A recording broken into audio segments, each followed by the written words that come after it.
Seems like it's. I don't see from the other ones, but no, I don't remember which one of them. And so I'm thinking, I think that I approved each one, but I just thought. See, yeah, so I think that one was the one with which one I looked at, and just with that short spacing was was the one that I was debating.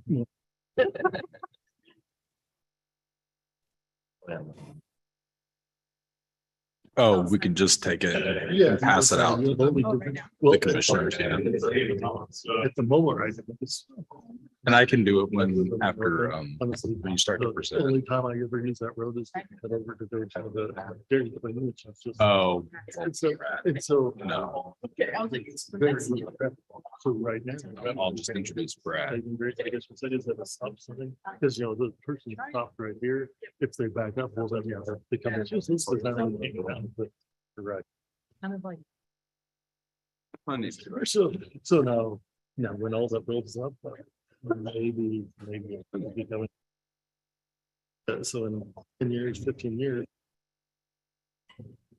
But yeah, so that's what I was basing it on. That, 'cause Father and daughter. there's, I would tend to agree that that one I think is worse than the other. Not that I.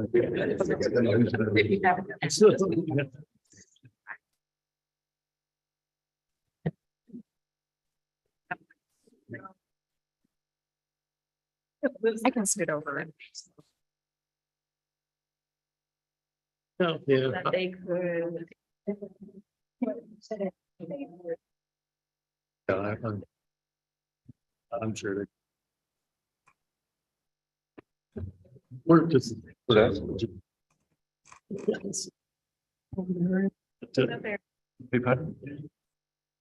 anyway, Oh, I came, yeah, I did. I didn't have time though. We finished and. Well, I was only going to call it, but I only had 5 minutes, so I thought that wasn't enough. But I'll come back up there again. You guys have got a nice up. My God, Gardy's got a lot of space.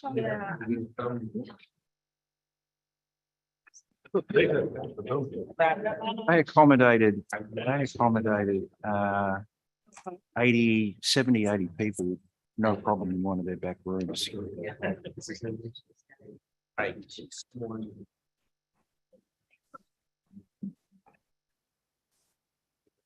Paul, how are you?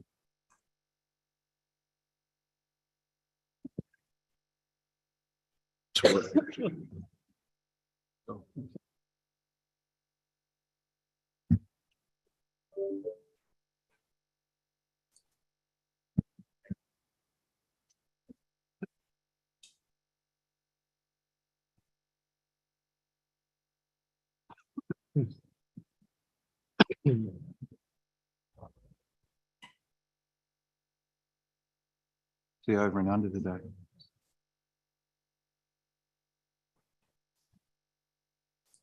I do. I have to leave by 2:30 to catch. So I just worry about the. I turn off the phone on this one. I'm seeing. Yeah, we need. James here. Daughter's got one. You are. Ah, okay, we're good. Okay. Yeah, if we could. Hi, good morning, everybody. Ready to go, Joe? Everybody on your side, ready? I think we have everybody here. Kokithia, Commissioner Hill. So let's go ahead and get started. Welcome everybody to the September 2022 City Planning Commission meeting. We're happy to see everybody here in person as well as online. We'll be using this format as we move forward with our meetings, but still hope that most of you will attend the meetings in person. Because we're still working through some kinks in this kind of approach, we ask for patience as we work through our cases. We will become more efficient as time goes on. Planning commissioners look forward to hearing your project, and we understand every project is important and unique. In addition, we want to make sure that we address all the projects individually with the attention that they need to build consensus between the applicant, the public and the city staff. We also believe we can reach consensus by being brief yet heard. Because our meeting is hybrid, we will continue our time limits for the cases that we hear, which is 5 minutes for staff presentations, 20 minutes for the applicant, plus any questions that are asked by the commissioners. And then once we move to the public comment stage, I will call on those that are in the council chambers first, followed by those that are online. Please limit comments to 2 minutes when speaking as an individual, or up to 5 minutes when representing a community association or some larger group. In all instances, please limit the amount of repetitive comments. I want to continue reminding everyone the city's updating the comprehensive plan called the KC Spirit Playbook. In fact, we had a great meeting a week ago where we had a presentation by the long range planning staff. It is available online if you want to learn more about the KC Spirit Playbook, listening through that. You can find that through some of our meetings in the archives through kcmo.gov. And anyways, in event, if you want to participate in that or add any comments that you have, there are some write-ups. Be sure to check out playbook.kcmo.gov for more information on that. So as we get started, ask staff to provide some ground rules and instructions as we conduct our meeting. This is especially true for our virtual piece. So Joe, can you remind us of those ground rules, please? Sure. These rules mainly apply to those of you attending on Zoom. The Zoom meeting is broken into 2 categories with those staff members as well as commissioners in attendance are panelists, and then the rest of you are attendees. So if you're the applicant, when we call your case, please raise your hand and we will promote you over to a panelist position. The same is true if you are wishing to provide public testimony and you're on Zoom. When the planner begins presenting the case, please raise your hand and we'll promote you over during the public hearing. You do have to accept the promotion invitation, so please make sure you do that. And once you're over, you will be able to unmute yourself and share your video and be able to speak when called upon. The last reminder for Zoom is that the chat feature is intended to provide technical assistance or answer basic questions about where we are at on the agenda. It is not to be used to provide testimony on the merits of any project. And I believe that's all I have, Mr. Chair. Thank you. Okay, thank you. So let's go ahead and start with our docketed items. I do want to make note that on our regular agenda, docket item, let's see, 15. I'd like to move that up in our cases and like to hear that as our third item on our agenda. And you'll see that once we get through our continuances. So it'd be, I think our first case we'd hear would be 4, then 8. Then I want to hear docket item 15 right after that. So, okay, can we make sure, I think, Matthew, that the client's available or the applicant's available on that one? Case has actually been already assigned to Olaf. Docket item 15? Okay. Yeah, the big reason I'm moving that up on the agenda is because of the quorum that we have. There's 4 of us and I want to make sure we get that heard before Commissioner Allender leaves. Okay, so with that, let's start with our consent agenda items. Doesn't look like we have any that will be continued or postponed to a future date. So let's go ahead and open all 3 of them, please. Right, the first one is docket item C1, case number CPC 2022-00147. Request to approve a final plan and district MPD for Culvers on North Oak at 9700 North Oak Traffic Way. Staff is recommending approval with conditions. Docket item C2, case number CPC 2022-00145. Request to approve a project plan at 8501 North Madison Avenue for the Berrytown Shooting Range. Staff is recommending approval with conditions. Docket item C3, case number CPC 2019-00143. Request to approve a project plan for private open space tracks located on the north side of Northeast 39th between Prather Road on the east and Garfield Avenue on the west. Staff is recommending approval of that one with conditions as well. And that concludes consent. Okay, any questions from the commission regarding docket items C1, C2, or C3? I'm seeing none. Is there anybody from the public that would like to speak regarding docket items C1, C2, or C3? If so, please come up to the podium and or if you're online, raise your hand through the Zoom feature. Mr. Chair, there's no one in attendance who wishes to speak and no one has raised their hand on Zoom. Okay, so we'll go ahead and close public testimony then, and I'll take a motion, please. Mr. Chair, I move that case C1, C2, C3 be approved as per docket. Second. Okay, I've got a motion and a second for approval of docket items C1, C2, and C3. Lisa, can you take roll call on that motion, please? Commissioner Allender, Aye. Beasley, Aye. Crowell, Aye. Enders, Aye. Rojas, Aye. and Sadowski. Okay, it looks like the motion passes for approval of docket items C1, C2, and C3. Thank you. All right, with that, let's go to our regular agenda items, beginning with those that we're looking to postpone to a future date and those that will be dismissed, please. All right, the first continuance is docket item number 1, case number CPC 2022-00128. This is a request to rezone a third of an acre from District UR to District DR-5, which is downtown residential, located at East 21st and Vine Street. The applicant is requesting continuance of this case to October 4th and staff recommends without fee. Next continuance is docket item 2, case number SUP 2022-00033. Request to approve a drive-through facility for a Taco Bell on about half an acre at the northwest corner of East Linwood Boulevard and Van Brunt Boulevard. The applicant is requesting continuance to October 4th and staff recommends without fee. Docket item 3, case number CPC 2022-00151. A request to approve an amendment, a major amendment to a previously approved development plan in District B4-5 to allow for the addition of a 31,000 square foot building addition to the existing Walmart at Missouri Highway 152 and North Church Road. The applicant is requesting continuance to October 18th and staff recommends without fee. Next continuance is docket item 5, case number CPC 2022-00137. Request to approve a rezoning to District MPD Master Plan Development from District R0.5, B4-5, and B3-2, and approving a preliminary development plan for Redwood at Gracemore, which is located at the northeast corner of Northeast 48th Street and Interstate 435. Applicant is requesting continuance to October 4th. Staff recommends without fee.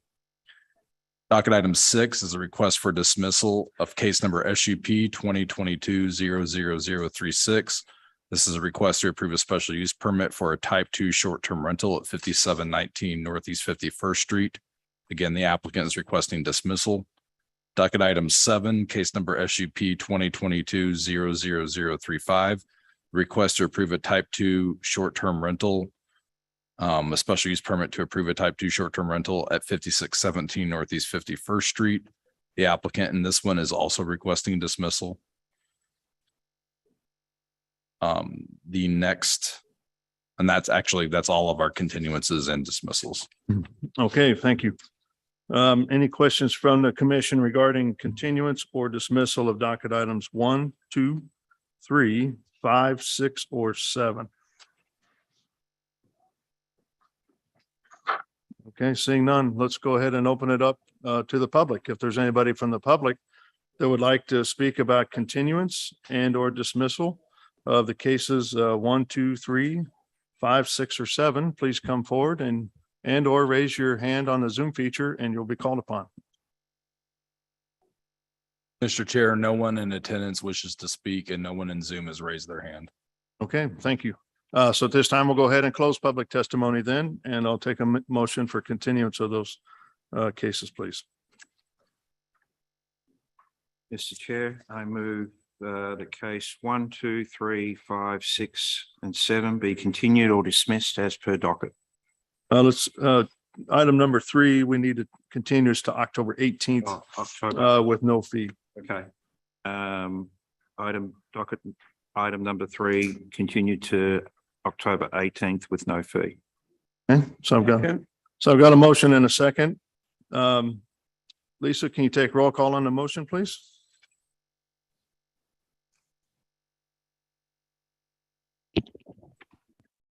Commissioner Allender, Aye. Beasley, Aye. Crowell, Aye. Enders. Aye. Rojas Aye. and Sadowski. Hi. Okay, it looks like the motion passes for the continuance of docket items 1, 2, 3, and 5, and dismissal of docket item 6 and 7. And please note the docket item 3 is continued to October 18th with no fee. All right, with that, let's go ahead and move to regular hearing of our agenda items. It looks like it's beginning with docket item number 4. Right, docket item number 4 is case number CPC 2022-00153. Amending the Plaza Bowl overlay district, which was created by committee substitute for ordinance number 190100, which includes use and height regulations for the area generally located on the south and north sides of West 47th Street between Madison Avenue on the west and J.C. Nichols Parkway on the east, in order to establish standards for granting deviations. And I will be presenting on this case. This is a very straightforward amendment. I'm sharing my screen now, should come up momentarily. So the only thing being proposed with this ordinance is to add criteria for the council to consider when granting a height deviation. The overlay district requires approval of a development plan when someone wants to build anything that exceeds the maximum height set by the district. And that was one of the main objectives of the Plaza Bowl overlay district, was to limit building height in certain locations to preserve the concept of the Plaza Bowl, which is, of course, the name of the overlay district itself.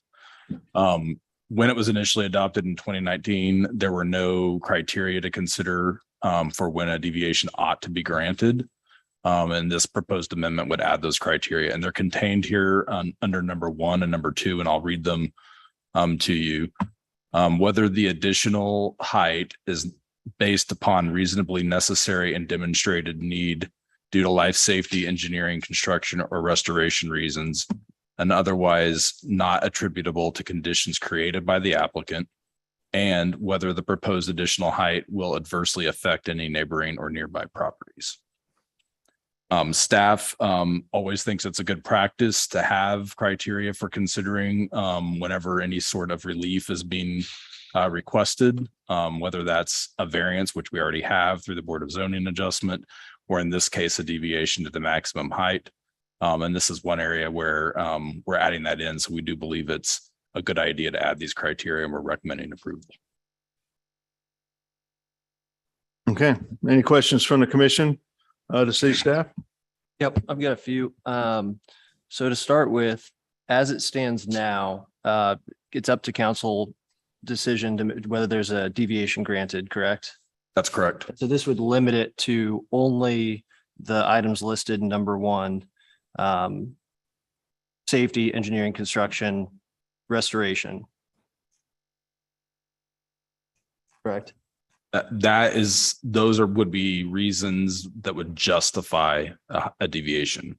So my concern and fear is that it's so tough to predict what will happen in the future. And I can think of a number of scenarios that wouldn't qualify by those standards, but might be a reasonable, rationale for granting a deviation. And my thought process is that as it stands now, council can already, right now, I don't think we've seen anything that's been passed through council that has been granted a deviation. And so therefore, this seems like a solution in search of a problem to me. But for example, if someone wanted to take a 2-story building or a 3-story building and make it a 2-story building because the ceiling heights were too low, but it ends up being a little bit taller, and that's the way that it financially makes sense and fits for tenants, like that would not be allowed based upon this proposed language, correct? It would depend on whether they were to make a case for if there was an engineering or construction need. it would probably depend very specific on the actual project itself. Yeah. It'd be hard to know. Like that's one example. A second example, I know there's a vacant building on the plaza right now that if, for example, a headquarters wanted to come and locate there and they wanted to add another story because they needed an extra 8,000 square feet, they wouldn't be able to do that. We would lose out on, potentially 200 plus great jobs.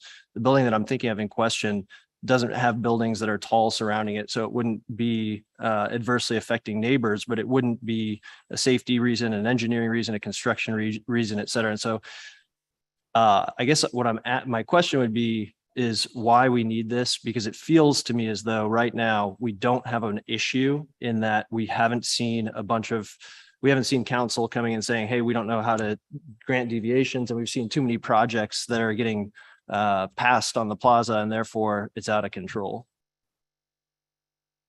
I think that question would need to be answered by the applicant or the council sponsor. I'm not real sure Okay. what the justification for this is right now. Got it. Thanks. Okay, any other questions from the commission? All right, with that, let's welcome the applicant, please, if the applicant's available.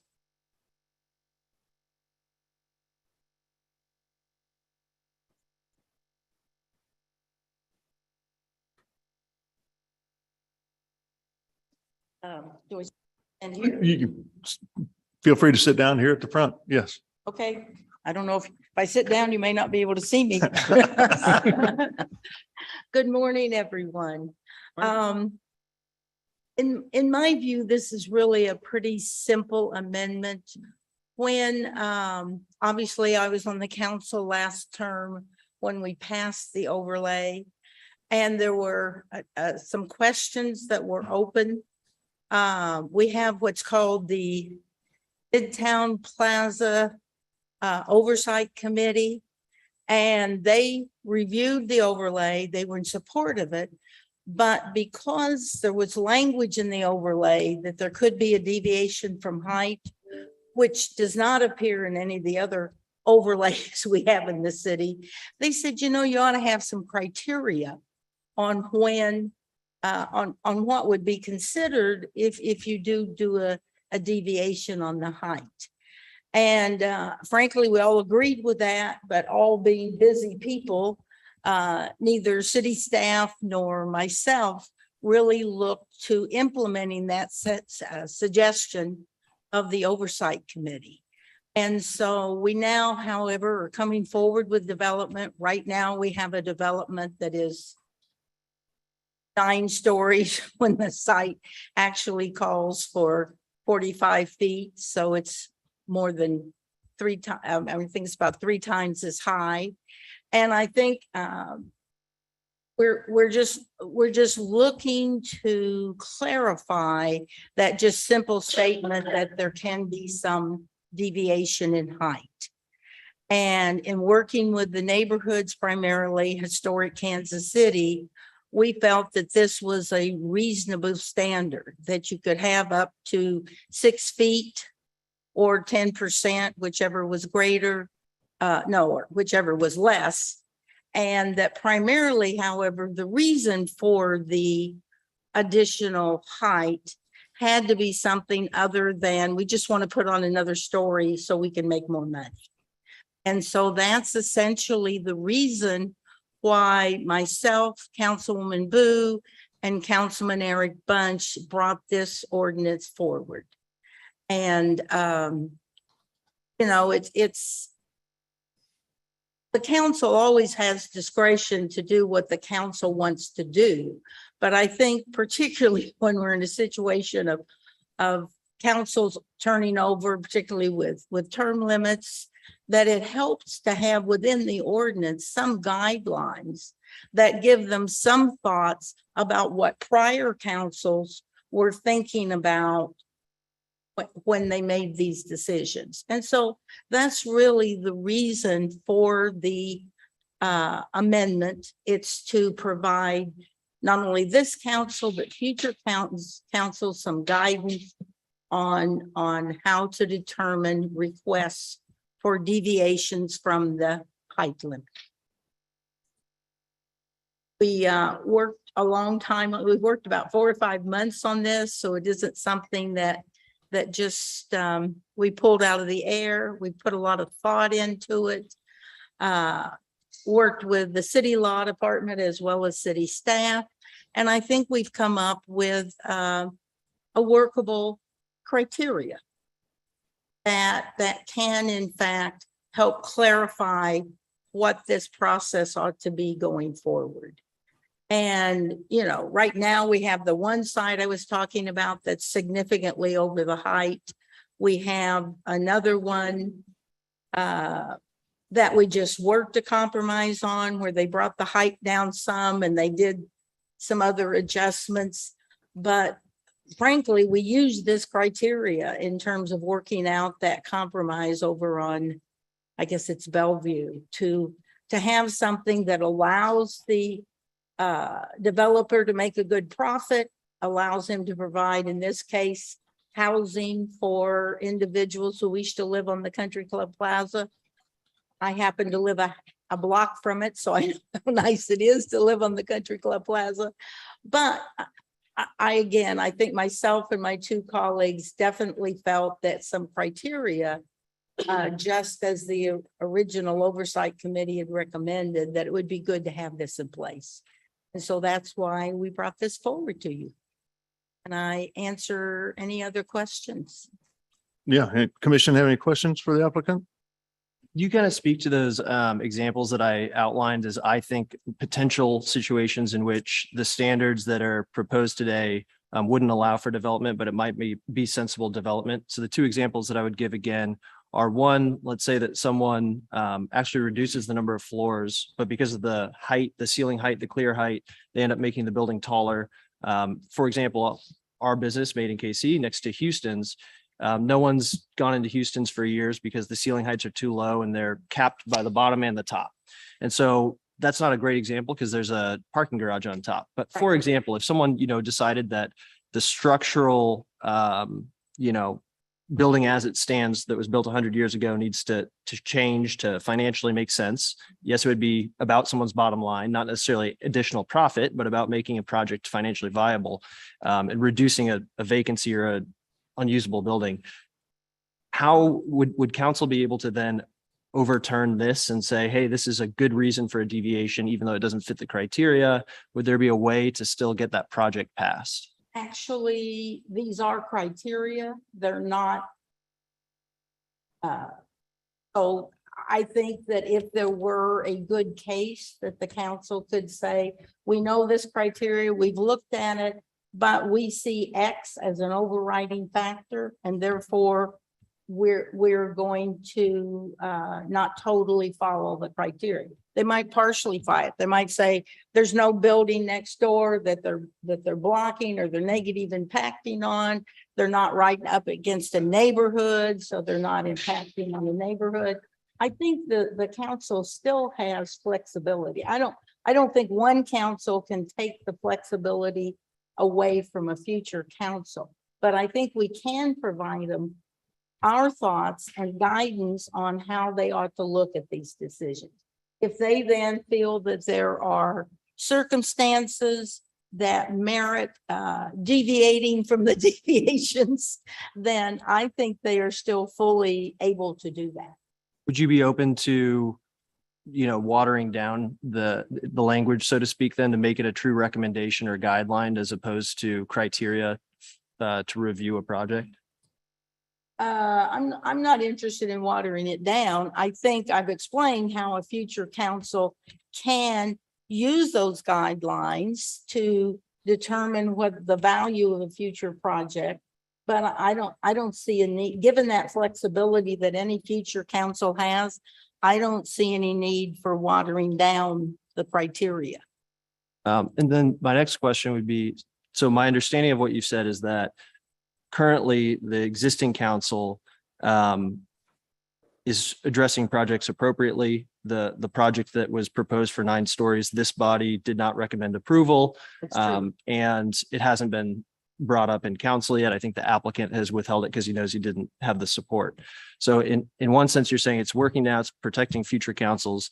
I would be curious to know what your thought process is when determining, because I think it's so hard to predict the future with how quickly, the pandemic obviously changed a lot of the way office space is used or the way that ghost restaurants are used, et cetera, or ghost kitchens. I'd be curious to know how you think about, because you've gone through this far more than I have, evaluating the decision of predicting the future and saying, I don't want elected officials in the future to decide on this versus saying, because we understand what's happening here and today, now we need to somehow forecast that to future elected officials so they understand what we were, going through and thinking at the time. Well, It seems like a trade-off. So I'm just wondering how you kind of navigate that balance. I don't know that I see it as a trade-off. I think we have all zoning provides restrictions. The council always has the authority to change zoning. The overlay is merely part of the zoning. Truthfully, much as I don't like to say this, the council could say on that 9-story building, yeah, we think that's super duper and we're going to go forward with it. I think you're correct in your analysis that the majority of my colleagues do not hold that position. I'm obviously very happy they don't hold that position, and I'm very happy with the decision you all made on that project after listening to all of the lengthy testimony on both sides. But I don't see providing guidelines or of how you would analyze a request for going over a height restriction. I don't see how that does anything more than help inform this council and future councils on what criteria they should take into consideration. And as I said, if at some point they have a project that your example of going from 3 stories to 2 stories, but they're slightly taller, if that's actually bringing in 250 new jobs. I'm Sorry, 2 different examples. okay, but anyway, Yeah. all I'm saying is I think there is still flexibility for the council. Okay, thank you. Yeah, I think continuing on that, I mean, the statement of the language in the document is, in no event shall the city council grant a deviation in excess of the lesser of 10% of the height limitation set forth in this ordinance, or 6 feet, or which shall add occupiable floor space. So it sounds like a mandate that will not be easy to change from the council. I mean, the council, and it says, in no event shall the city council grant a deviation of the lesser of 10% of the height or 6 feet. So in all cases, 6 feet is the maximum height So and that a deviation can be allowed. So it sounds like there ought to be an opportunity. Maybe I understand the criteria, but maybe there should be an opportunity for the council to put forth their best, the policy, take a look at it, what's right for this particular building, so they can actually set what a deviation can be, rather than being mandated by this proposed language here of only 6 feet maximum. Just a thought. yeah, and I understand. I still think the future councils have the authority to look at that and make a determination different than that. I mean, for example, in all zoning, the council, now you have to change the zoning, and they would have to make an amendment to the zoning, which would include, in that particular case, an exception to this criteria. But I don't think it takes away from them their ability to do that. Now, they just have to go back through the whole process, though, to be able to amend it greater than 6 feet. Well, it seems like in this case, it might make sense to add just that ability to look at that on a case-by-case basis. I mean, I understand the criteria being added to, so you have something to check against when you do a deviation of the building, but there ought to be a little bit of give and take, because you need to take look at the project by project basis. This is saying that it's only 10% or 6 feet, whichever's less. Or, yeah, whichever's less. I mean, Yeah, and that doesn't seem really like much of a deviation at all. I understand protect the integrity of the plaza. I really do. And I want to protect it as well.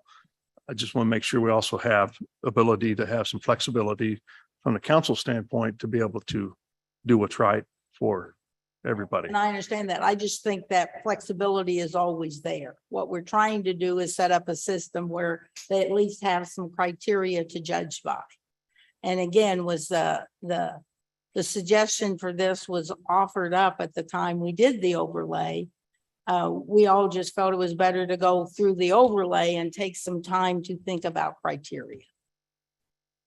I guess I would say that what I'm hearing is more of a guideline than a guardrail, but that particular piece that Kobe just read was much more of a guardrail. It was saying, in no event shall you grant a deviation, go back through the process, create an amendment to the zoning, and that's your path forward. And it is possible, but it means that for any given project in terms of timing, that's several months of Years. delay or get back to that. I guess, my thought is, for example, the 9-story building, I began talking to the developers on it last October. There were no guidelines in place, but we spent, from October to March trying to negotiate a compromise on the 45 feet that was more within the range of this guideline. And I actually thought we had reached a compromise, but then the developer went and filed for the 9 stories. So that was sort of the end of the look at that. I think the Plaza plan from when it was first put in place in the early 90s contemplated this concept of the bowl. And we've gone forward for what is almost 40 years now. And that concept of the bowl has not kept development from occurring in the plaza. In fact, a great deal. I forget how many millions of square feet have been developed since that time. We reached a point, however, when people began to feel the plan was totally just advisory and council didn't really have to follow it, which they don't, but they can amend the plan and then they don't have to follow it for that particular parcel. There's nothing different than in this. There's an overlay, there's criteria.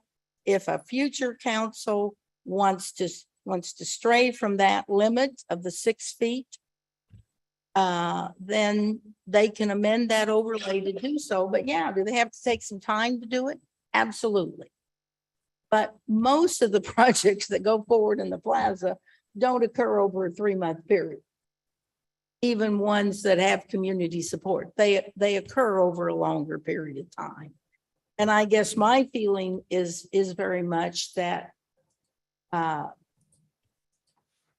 I think to Travis. the integrity of the plaza, to the extent How you doing, man?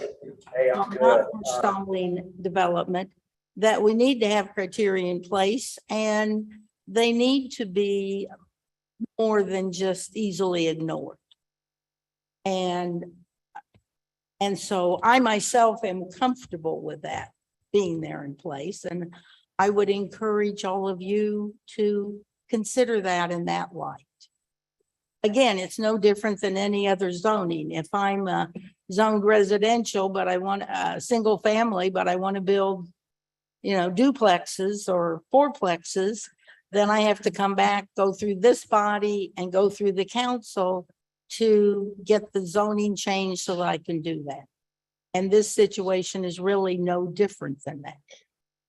It's merely, in my mind, creating stability on the plaza in the sense that anyone who invests and has invested since the 80s knows that there is a bowl concept, knows that in generally the bowl concept is going to be honored.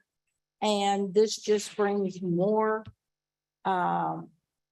knowledge and certainty to what the rules are. And as I have talked to developers around the city, they always say to me, we don't care what the rules are, which of course is probably a bit of an overstatement, but we want to know what the rules are and we want them applied equally. And I think the benefit of this text amendment is that it does bring further clarity so that people understand what's expected of them and what the likely outcomes are on their projects.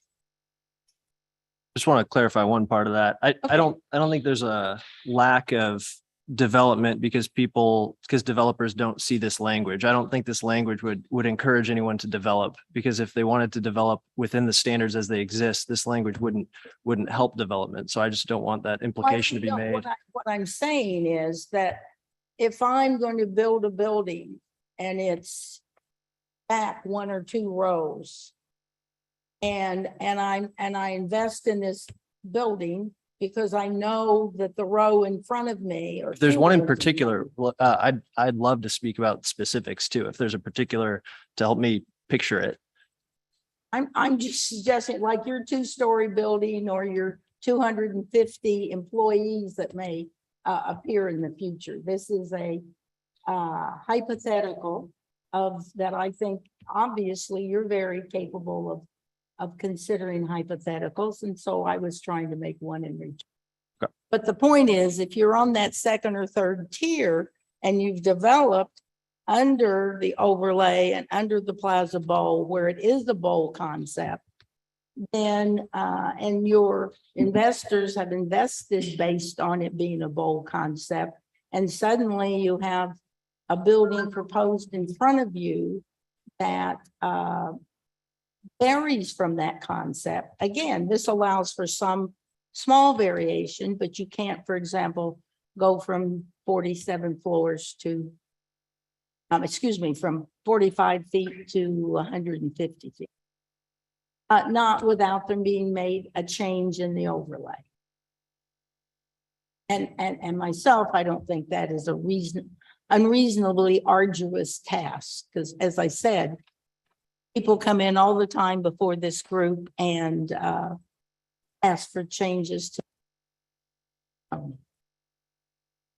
Ask for a question to staff. And I feel like I'm catching up a little bit because I thought the case was continued. So I had to kind of check the language in here. I guess I'm trying to understand. Those 2 amendments are being embedded into this existing ordinance. So the language that Kobe referenced, in no event shall the city council grant it, is that was already in the ordinance previously? Yes, the language that Kobe was reading is already in the ordinance. Okay. So I think this additional criteria, I guess I would say, probably doesn't change that dynamic substantially. I think I guess I do have kind of an issue with that paragraph as it stands, but that's not what we're here to talk about. So for what this is saying in the amendment, I don't think that brings any stronger guardrails than we're already there. Well, you wouldn't want to reinforce something that you think is potentially too strong. I guess I don't really want to reinforce the sort of in no event kind of concept, but I think that's going to stand regardless of what the criteria is. So even if you said for life safety reasons, we have to increase this by 20 feet, that's not even an opportunity to. Commissioner Sadowski, I want to clarify. I'm actually not sure if what the chairman was referencing in reference to the maximum, in no case shall the council do the following. I'm not sure if that's in there currently. We might ask the sponsor if she knows if that was added as part of this ordinance. I haven't seen a red line version, so I don't know what was added. But may I make a suggestion? We have other people to testify who might bring additional clarity to this, and maybe this, not wanting to dismiss your questions, but maybe let's have additional testimony and then see if your questions are answered, if there's more clarity, or if there's other follow-up that we need to make. Okay. Joe, the section I'm looking at is page 11 of our staff report. It's the 3rd paragraph under F. So you see it there. And then as well as in one of the letters written to us by the Historic Kansas City on page 2 of their letter, right in the center, states that this is being sought to be achieved by this particular ordinance as follows. So those are 2 places that language is mentioned, and just want to confirm whether it's already in the standards or if it's an addition to. So, I would like to make on any future amendments that we see, if we could get a red line would help me. I don't know what's been redlined from the ordinance. So if staff could actually give us a red line in the future, that would be beneficial. okay. I don't have a red line, so I'm comparing it to what is initially adopted, and I'll try to let you know what's in there. Okay, so while you're looking that up, let's go ahead and open it up for public testimony then. So anybody that would like to speak regarding docket item number 4, please come up to the podium or raise your hand using the Zoom feature, and you'll be called upon. And we're going to start here with those that are in the council chambers. Good morning. Mr. Chairman, members of the commission, Lisa Briscoe.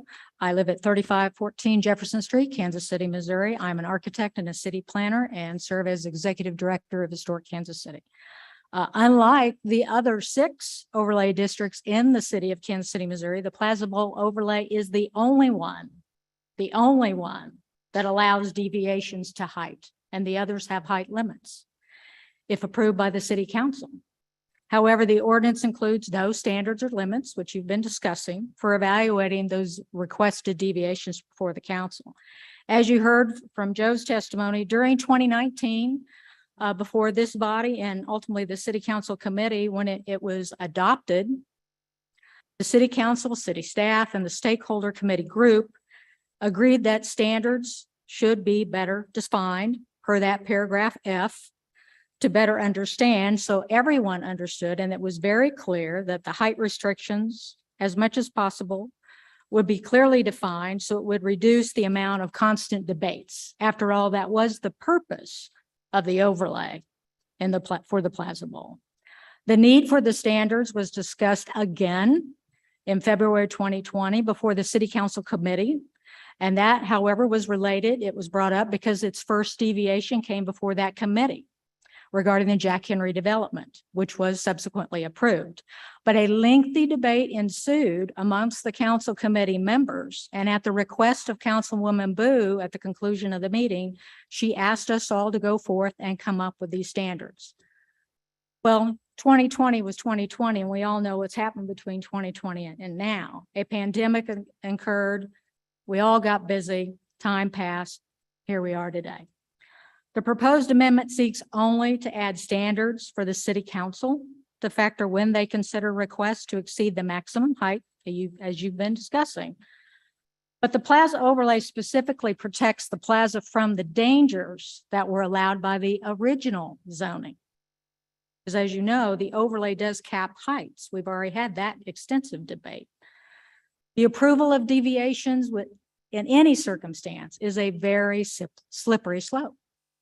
And there is clearly a risk of Pandora effect, which is what we've always been trying to preclude from happening.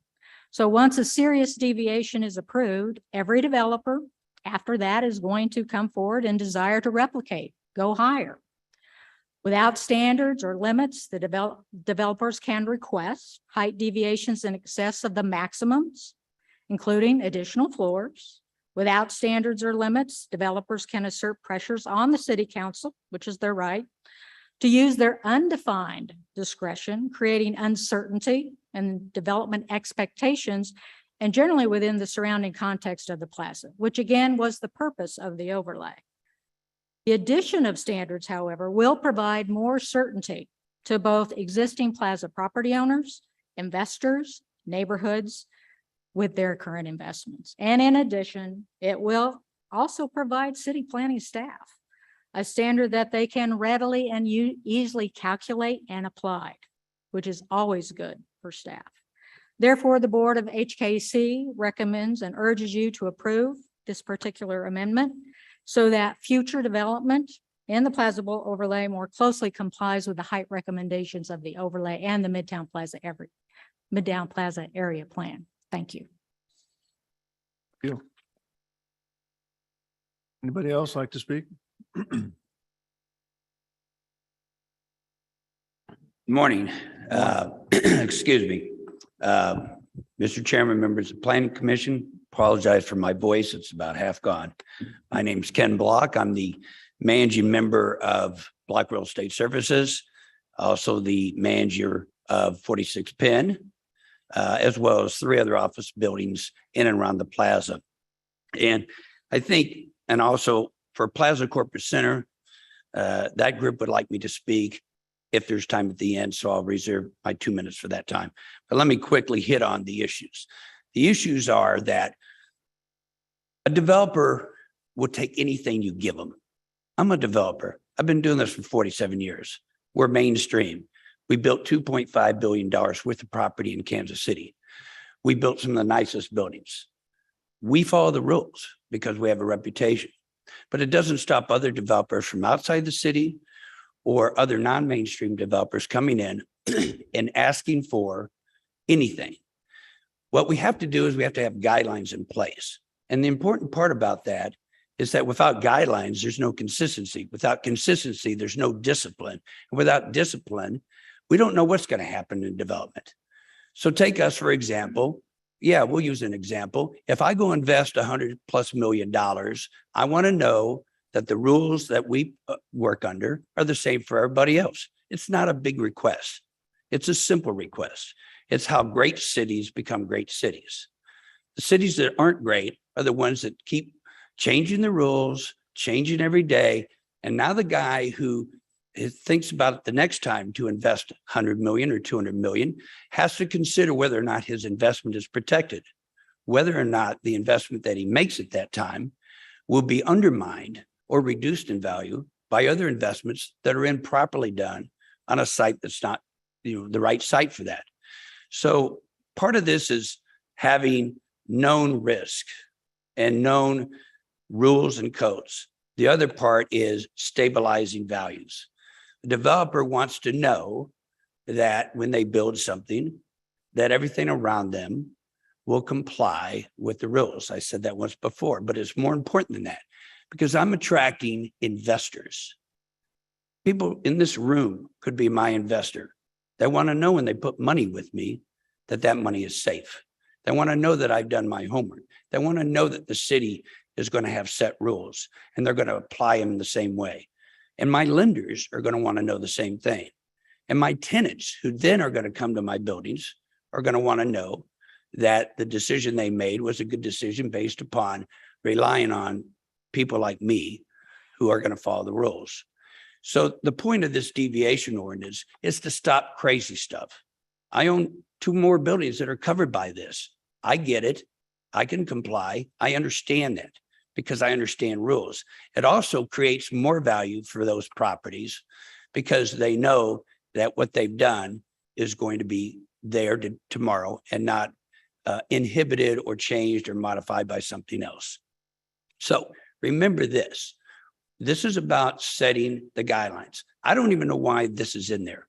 The other ordinance, the overlays didn't even have that requirement. It shouldn't be in here.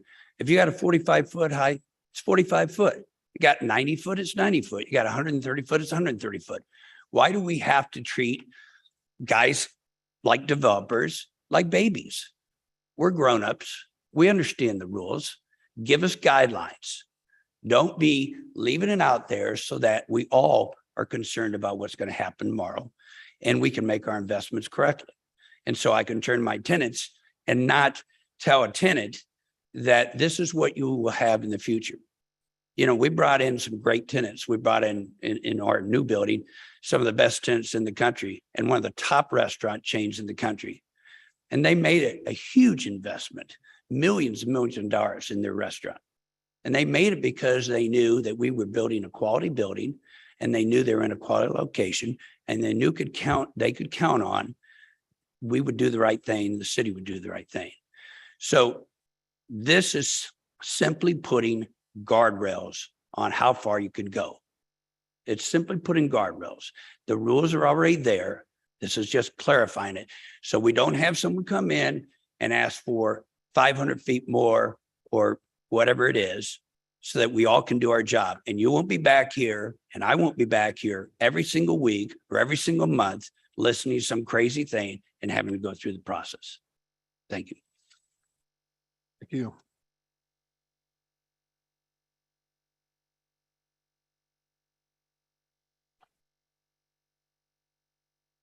Mr. Chairman and members of the Planning Commission. My name is Mark Reister, and I'm a principal of a commercial real estate mortgage banking firm located on the Plaza. And we represent probably at least 40 different institutional lenders, primarily life insurance companies that choose to invest in commercial real estate, mortgages, or in equity. And as part of their lending process, they order zoning reports and do other due diligence to make sure that a property is not only in zoning compliance, but also that there are no ordinances that are going to negatively impact the value of a commercial real estate asset that they secure through a mortgage. Lenders rely on the effectiveness and stability of these ordinances and don't anticipate variances that once again negatively impact the real estate. These large insurance companies provide non-recourse long-term debt on projects, and it takes years to develop the trust amongst the mortgage bankers and the developers in a community to ensure them that these assets are going to be not negatively impacted. So if a lender can't rely on a city respecting its own ordinances and protecting their value, why is a lender going to continue to invest in the community? And I think, you know, if you look around Kansas City in general, life insurance companies have invested billions of dollars in this community. I don't think we want that to go away. Thank you. Thank you. Anybody else would like to speak regarding docket item number 4 from the chambers? We do have Matt Pennington online. Okay. Mr. Pennington, if you don't mind stating your name and address for the record.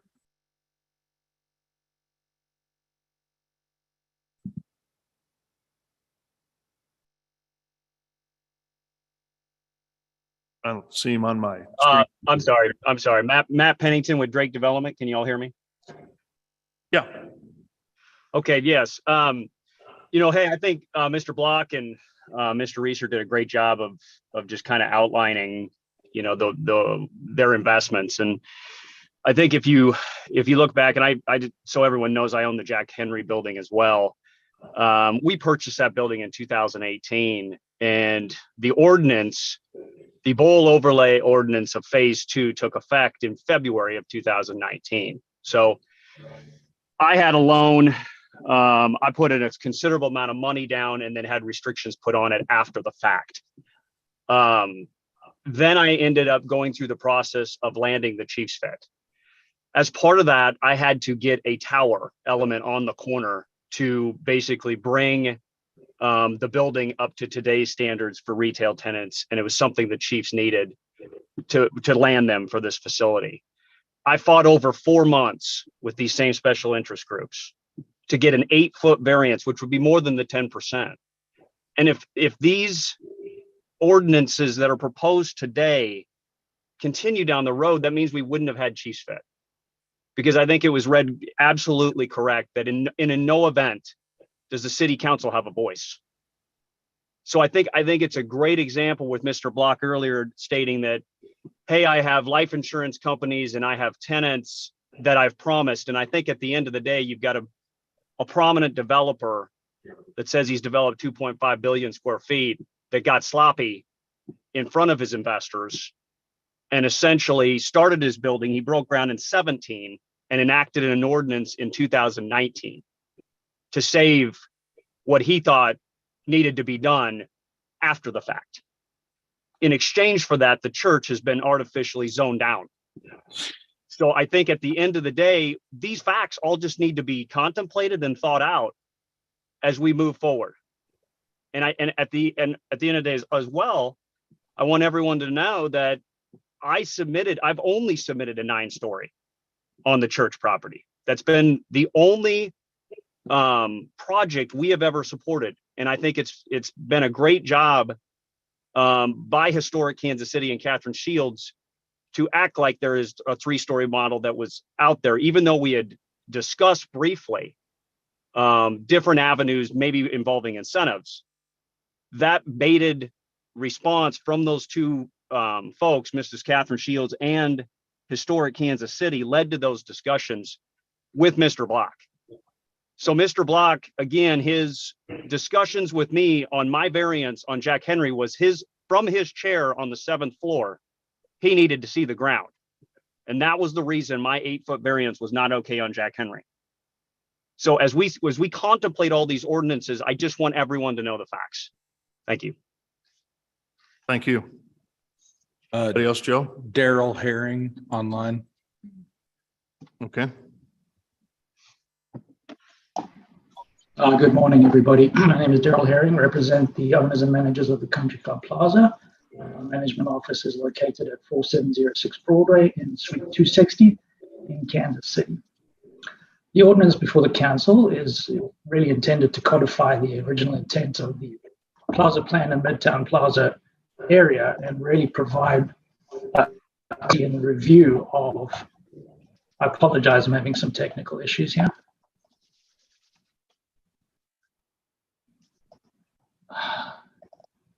I apologize, ladies and gentlemen, my computer is freezing. We can still hear you. I have things jumping up all over my screen. And sorry, the intent here is to provide clarity in the review of deviations from the overlay ordinances. We understand this was always the intent at the passage of the Midtown Plaza area plan, and we were generally supportive of the plan at its time. Although the guidelines proposed today were intended from that passage of the plan and they appear somewhat restrictive, we understand, as the councilwoman testified, there remain alternate pathways with rigorous processes that can allow for development that goes beyond this. I understand that takes time, it takes a lot of public engagement, but it feels like the right process to undertake if we are going to veer away from the underlying Plaza Bowl overlay ordinances. These ordinances, as Mr. Block mentioned, will ensure that investors, developers, owners whose properties are subject to the overlay are held to even more clear, consistent, and equitable standards. I thank you very much for your time. All right, thank you. Anybody else, Joe? Robert Martin, and that's the last one. Hi, everyone. Thank you so much for the chance to speak before this commission. I want to say, from the perspective of the Plaza Westport Neighborhood Association, of which I'm president, and I live at 4646 Broadway here in Kansas City, just north of the Plaza. I want to say that the decision you make today will affect us as neighbors to the north of the Plaza. We have been inundated with development, as you may know, for the last 20 years, and we have been on supporting sides of development projects and on opposing sides. And right now we've got quite a few of these kinds of projects before us that we are arguing with and trying to help them see the light of staying within the standards of the Plaza area plan and also the bowl concept. We believe that the ordinance before you needs these standards for deviation in order to protect us, the neighborhood, from what can be rather frivolous attempts to deviate from or get a variance from the standards that are codified. We depend upon bodies like yours to uphold the law, to uphold the code, and we want to support this ordinance because we believe that the standards ought to be protected, ought to be hard to get around, especially since great cities protect their unique, iconic areas. And of course, the Plaza is exactly that kind of a gem in Kansas City. And we want deviations to be difficult to get through if they are larger, more expansive than what this ordinance provides. So we ask the commission to consider this thoughtfully and uphold this ordinance. Thank you so much. Thank you. Since then, Carol Thrain and Roxanne Koch have raised their hand, and I'll promote them. I would just ask that everyone who wants to testify, please raise your hand now so we know when to close the hearing. I'm going to promote Carol Thrain now. Okay.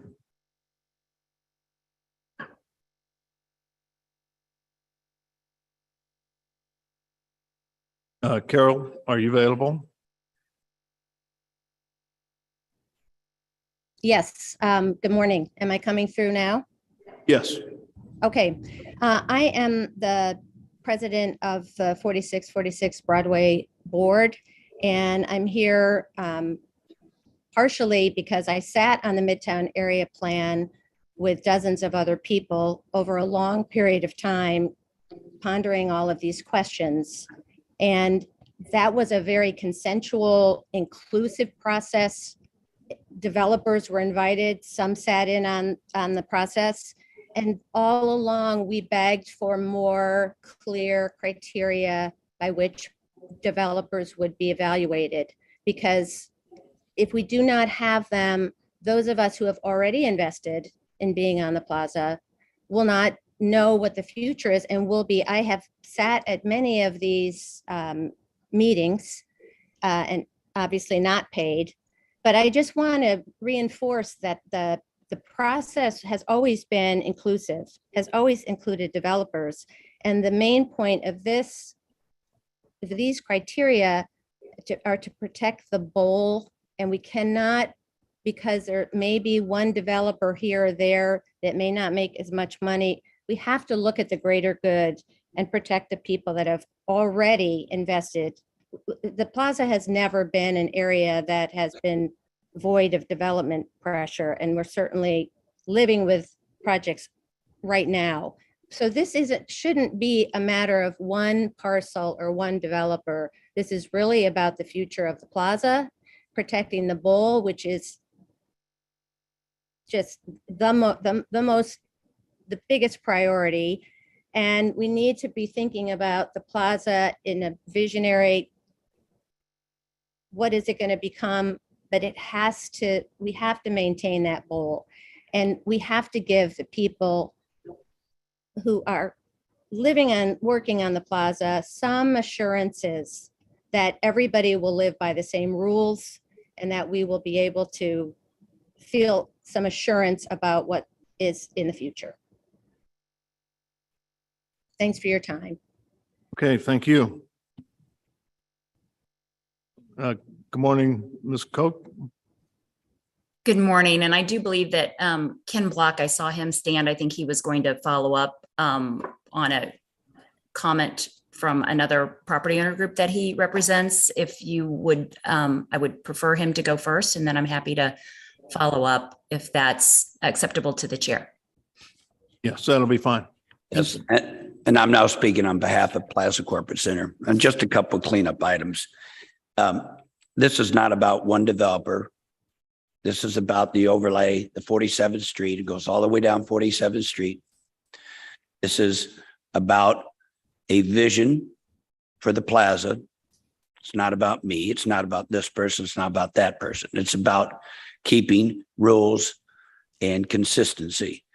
I've never been called sloppy before, but I guess that's a first today. Most people know me as being very meticulous. But a couple of things I think it's important. The entire 47th Street had different height limitations. It's been in place since 1989. I was here. I was part of the group that put it in place. On that particular site that Mr. Pennington spoke about, it's been 45 feet for 33 years. 45 feet for 33 years. All that changed was 2019, they codified it into the zoning. Now the zoning's 45 feet. No big change. It's always the same thing. And with our building, we did comply. There wasn't, it was the Plaza plan. It was the amoeba, which sort of kind of went different shapes and different heights up the hill. And we complied with that. And we worked for 2.5 years with people out here, with all the neighborhoods, with their city staff, with council, with planning commission. It's part of being a good developer, working those details out. So, and it's not about, we made a mistake or someone else made a mistake. It's about, these are the rules in place. The rules should stay in place for the consistency. And that's what was said several times before. So I think it's important to note that this has not been rushed. It's been a very, very long process.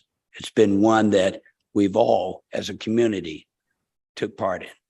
If anybody makes an investment and decides that now it's a problem, that's their problem. They made them investment based upon the rules.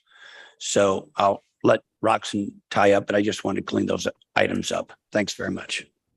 Thank you. Good afternoon, Commissioners. Roxanne Koch, Pulcinelli, and I do represent two of the property owners in the area, the Country Club Plaza, and Ken Block and his property interests. I do want to say that I think everybody has pointed out some of the concerns that some of you have with whether this is a cap on the deviation or just guidelines. And as you've all pointed out, this does allow for the deviations, but it does set a limitation on what would be considered a deviation. It does not, as it's been pointed out, and to be clear, that anybody can come in and ask for a code text amendment and go through a code text amendment process, and they can do it in conjunction with, say, a development plan that they're proceeding with, or perhaps even a rezoning that they're proceeding with. A code text amendment actually typically will get greater review and consideration, which I think is what we hear everybody asking for, that if there is going to be a great deviation that somebody seeks, that they should seek it through a code text amendment, amend the map so that it would be reviewed in that light versus the suggestion that a deviation, typically people think of a deviation as only being a slight deviation. And that's what this does establish. Again, it does not prevent the city council from considering a code text amendment and a map amendment to change the height limitations, but it does set limitations on deviations. I will say that I know that when this, and as the councilman stated at the very beginning, there was a great deal of discussion, I think that included staff, that included other council members as to this particular language that you see before you. And they did look to the code for some guidance on what is some good language to follow for things that we should consider as just minor deviations versus a major deviation.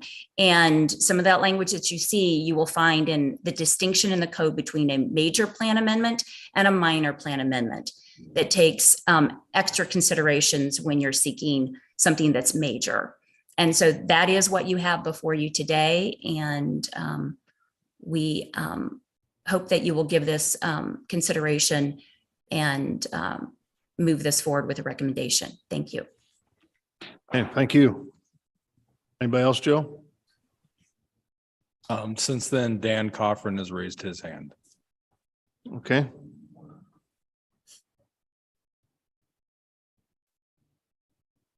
Dan, are you available?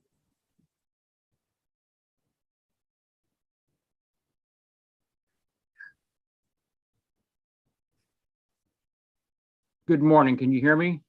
Yes. Okay, thank you. My name is Dan Coffrin. I live at 1000 West 70th Street. I'm a former member of the Board of Directors of Historic Kansas City Foundation. In addition, I was on the city council in the 80s and the 90s. When we passed the original Plaza plan, I represented the Plaza at that time. I simply wanted to address a point that was made earlier about limitations on possible sites on the Plaza. The ordinance you have before you today deals only with a portion of the Plaza. It deals only with basically the 47th Street corridor.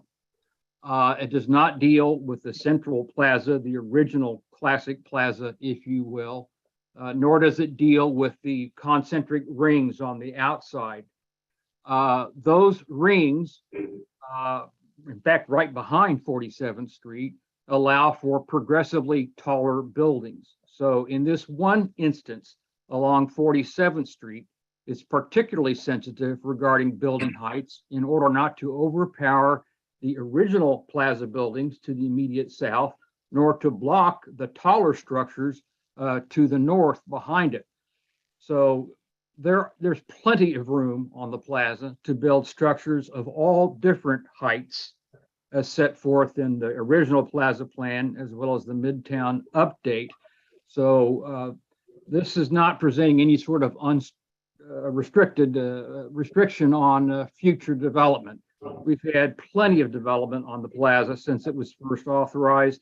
This one measure is simply a housekeeping item that addresses only one element of the Plaza, 47th Street. Thank you for your time. Thank you. I'm not, is that true? Is it just 47th Street that this would apply to? I thought it would apply to the whole Plaza. No, am I still on? Yeah, I'm talking to staff now. Oh, I'm sorry, sir. Yeah, this is the whole overlay. That's what I thought. No, this is phase 3. There's in your packet, there is a map with different colors and of the areas, and the 47th Street corridor, phase 3, it's in there on a separate page. I think it's colored yellow. This is limited to phase 3 of implementation of the overlay. Phase 1 was the original Plaza. That was done by a text amendment, and it basically says buildings in there in the future are limited to their existing building envelopes, if you will. Phase 2 was along Main Street. This is phase 3, which is the 47th Street corridor. So it applies. Yeah, thank you. I disagree with that because there's nothing in our staff report or in anything that states that it's only for phase 3. It's being applied to the whole Plaza overlay. Yes, and what we call the Plaza Bowl overlay is limited to phase 3, 47th Street. It's confusing. I understand that. Perhaps the city law department can chime in on this. I mean, it's correct that part of the overlay was done through a text amendment, and then we have this ordinance, but I'm going to ask Joe, I'm not sure I agree that the ordinance portion of the overlay only contains 47th Street. I need city planning to address that. All this information is news to me. So I think if this is the intent, we need to have conversation and clarification needs to be made to the text. It's not, the maps that are being referenced are not even labeled. So it is impossible for staff to interpret and apply those any differently than the text stated in the ordinance. I believe if you look at the legal descriptions in the ordinance, those are all properties along the 47th Street corridor. The legal descriptions is not the whole of the Plaza. It's just the 47th Street corridor. But that's a good point. If you need time to double check that, let's not make a mistake.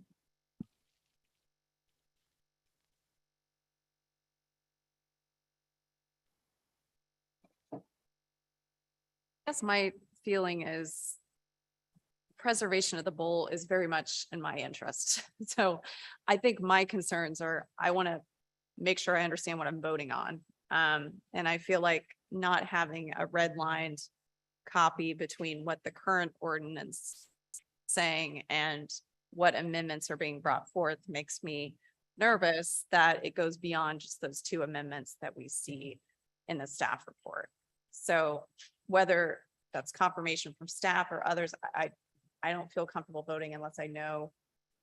For example, I think that the piece that Chair Crowell brought up has some legal implications, I would assume, because the language is very thou shall not do that.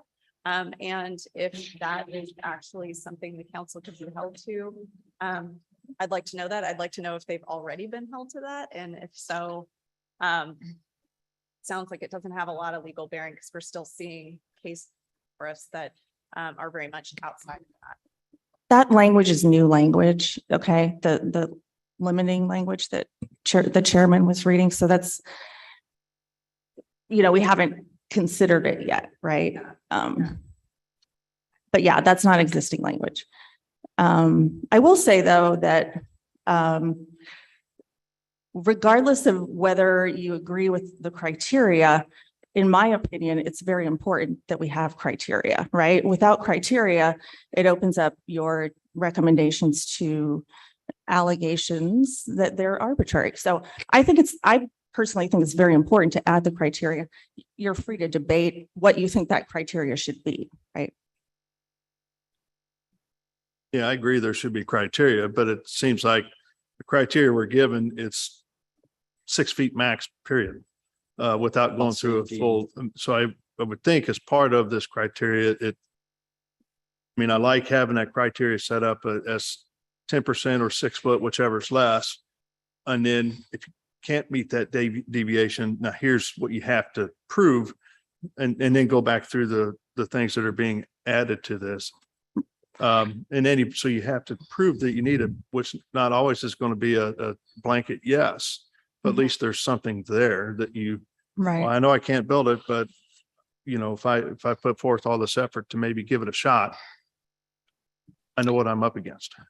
Yeah, I would also add that the criteria that's being added to the overlay is actually less stringent than what you would need to show for a zoning variance, for example.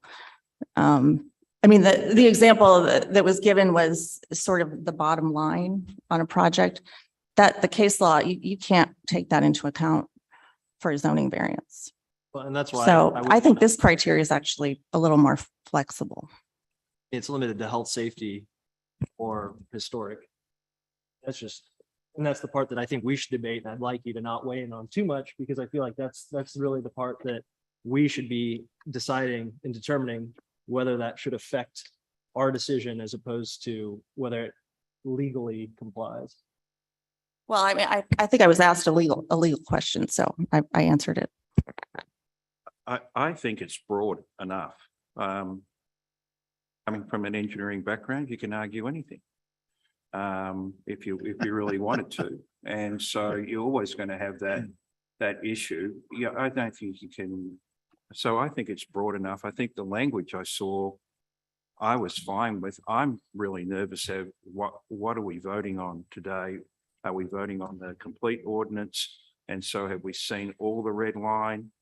But from my perspective, and I also want a clarification on the last question.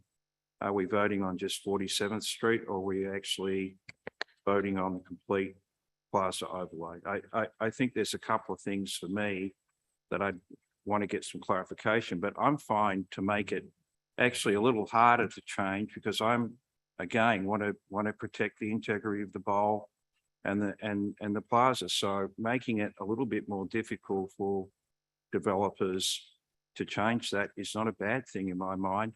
I think we've heard some really good testimony from the neighborhoods, and I think we've got to take the neighborhoods into account as well. That was the thing for me reading the case, that we didn't have that neighborhood input in the staff report, and I know we didn't have to go and get it, but having that today, so I'm fine with the language, but I want to make sure what I'm voting on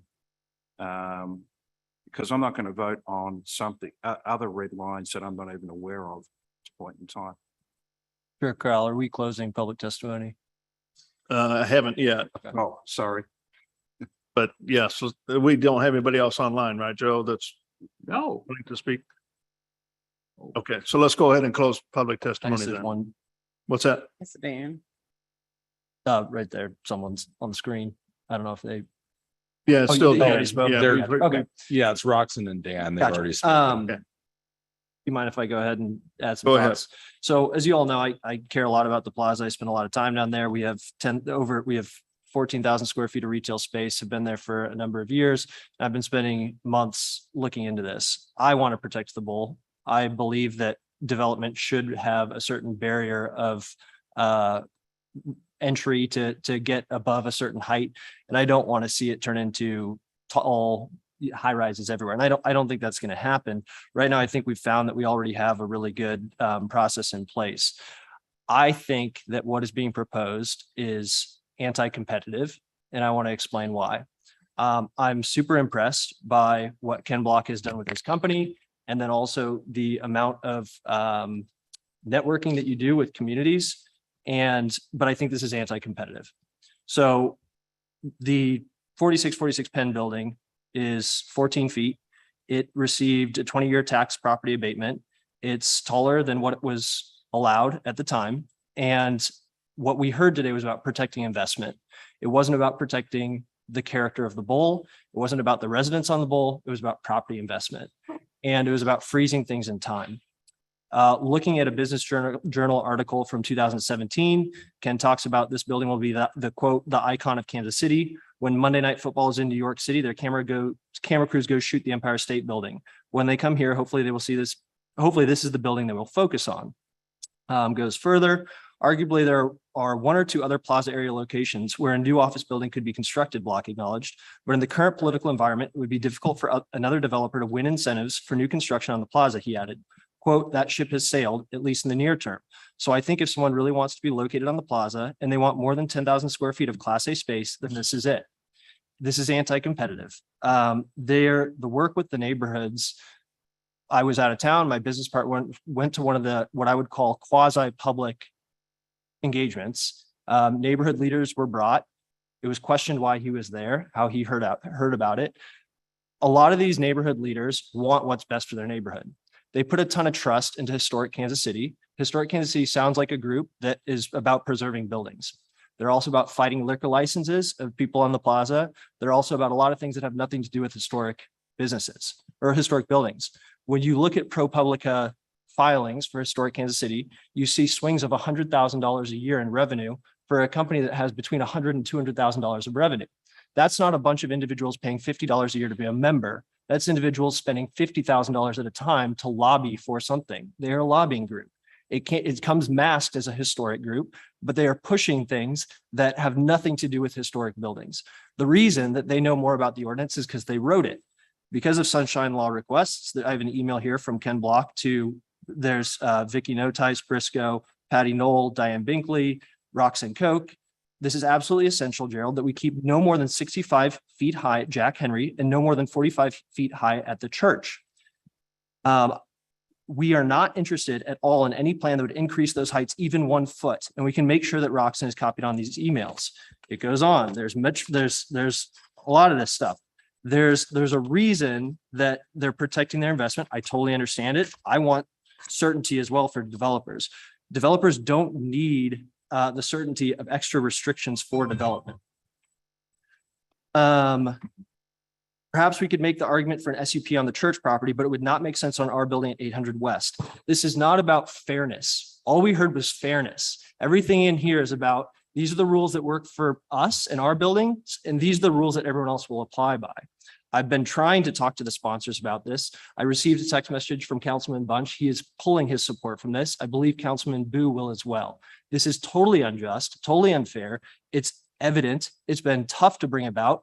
I'm the only one willing to do it. There are many other property owners, some who are here, who don't want to speak about it because they don't want to get sued by Ken Block as Ken suing the city. They don't want anti-competitive practices brought against their businesses, their buildings. We've seen Matt Pennington's building get bullied, whether it's about lighting, whether it's putting a Chiefs flag on it, whether it's parking. There are a lot of issues at the Country Club Plaza. Our building, our store gets stolen from on a regular basis, about 3 or 4 times a week.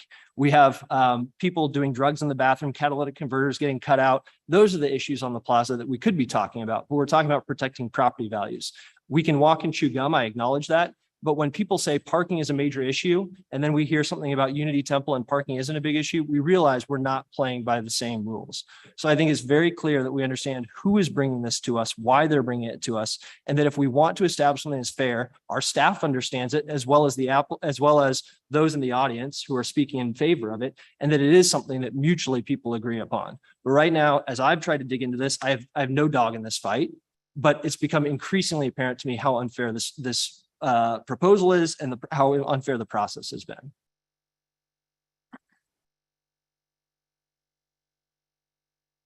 Anybody else have any comments? I just feel like I can't vote on something if I don't know what I'm voting on. I feel like those 2 amendments have a very narrow focus, but there's some language in the attachment A that not only I think requires more extensive conversation, but has some legal ramifications to the city in terms of what the council would be. Or the lack of, I mean, there's a lot of conversation around flexibility, but that language did not seem flexible to what that particular clause is. So I don't know, or if you have any additional comments on that, but I guess I'm just not seeing exactly what we're voting on. And then of the things that we're picking up as we're skimming the proposed ordinance, those are pretty dramatic changes. I mean, my understanding of the discussion surrounding flexibility is really similar to what Roxanne Koch was saying, in that a future council can always amend the overlay and change, just like this council sponsor is doing today, right? A future council can always change that at a later date. So that's where the flexibility is. And I don't know. I mean, I think the sponsor addressed that as well. I don't know if she wants to address that further, but that's where the flexibility is, that this council can't bind, a future council and prevent them from changing this if they would like to do that. But this is just the limitation that this sponsor believes is appropriate. Before you comment, I guess my question is why have language like in no event shall the city council grant a deviation in excess, blah, blah, blah. That's not something that the council could really be held to. I don't know if I understand how the enforcement of that clause, and maybe I'm missing something. Okay, I'm not sure I heard, because you weren't talking in your microphone, so I'm not sure I heard. So Can you talk into your microphone? yeah. I'm stuck on this clause. In no event shall the city council grant a deviation in excess of the lesser of 10% of the height limitations set forth in this ordinance, or 6 feet, which shall add any occupiable floor space. I think that clause is saying a lot more than the 2 amendments and the criteria we spoke about early in the staff report. And that, to me, implies that the city council lacks flexibility in their ability to make decisions.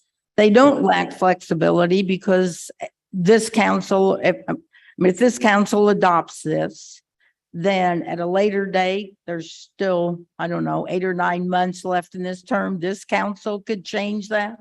If a project came forward that they felt merited it, future councils can also do that. I mean, it's really no different than any zoning, which is if you have a project and it doesn't comply with the zoning. Now, most people frankly don't buy the property till they know they're going to get the zoning in place. But some people don't, follow that safety rule, and they end up buying something even though they know the zoning is X and they want it to be Y. But always the council has the authority to amend the code so that any project that they deem having merit and benefit to the city can in fact be implemented.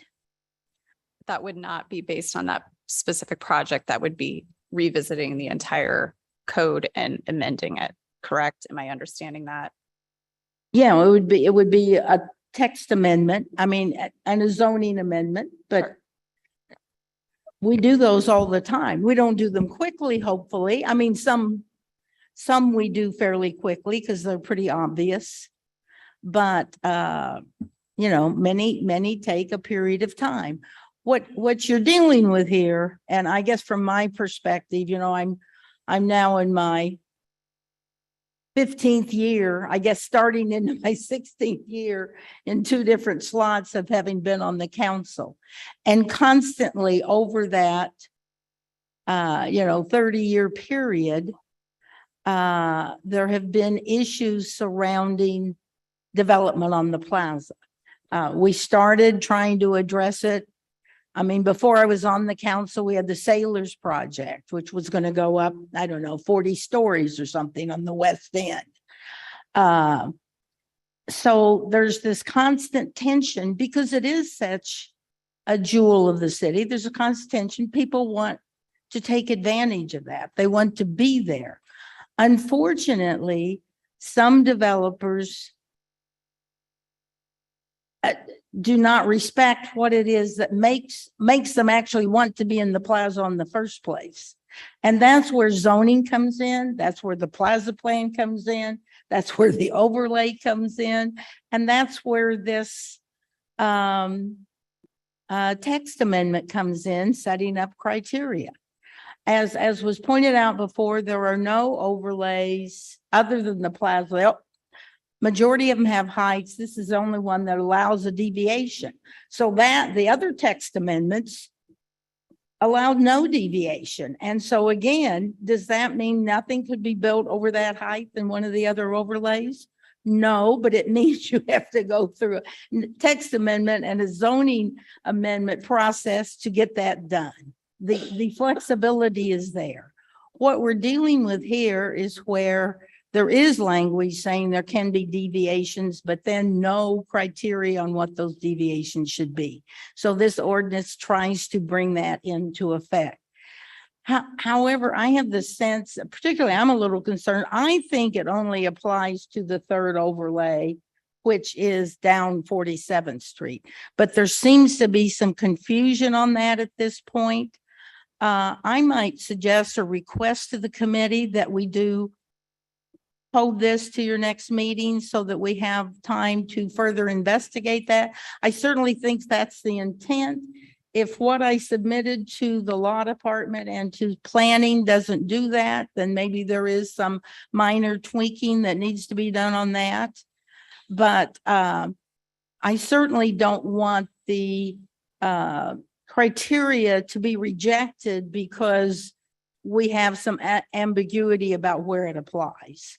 So if I don't know if I make a motion or it's just a request that. Yeah, it come from one of us and it seems like there's a couple that do agree with that.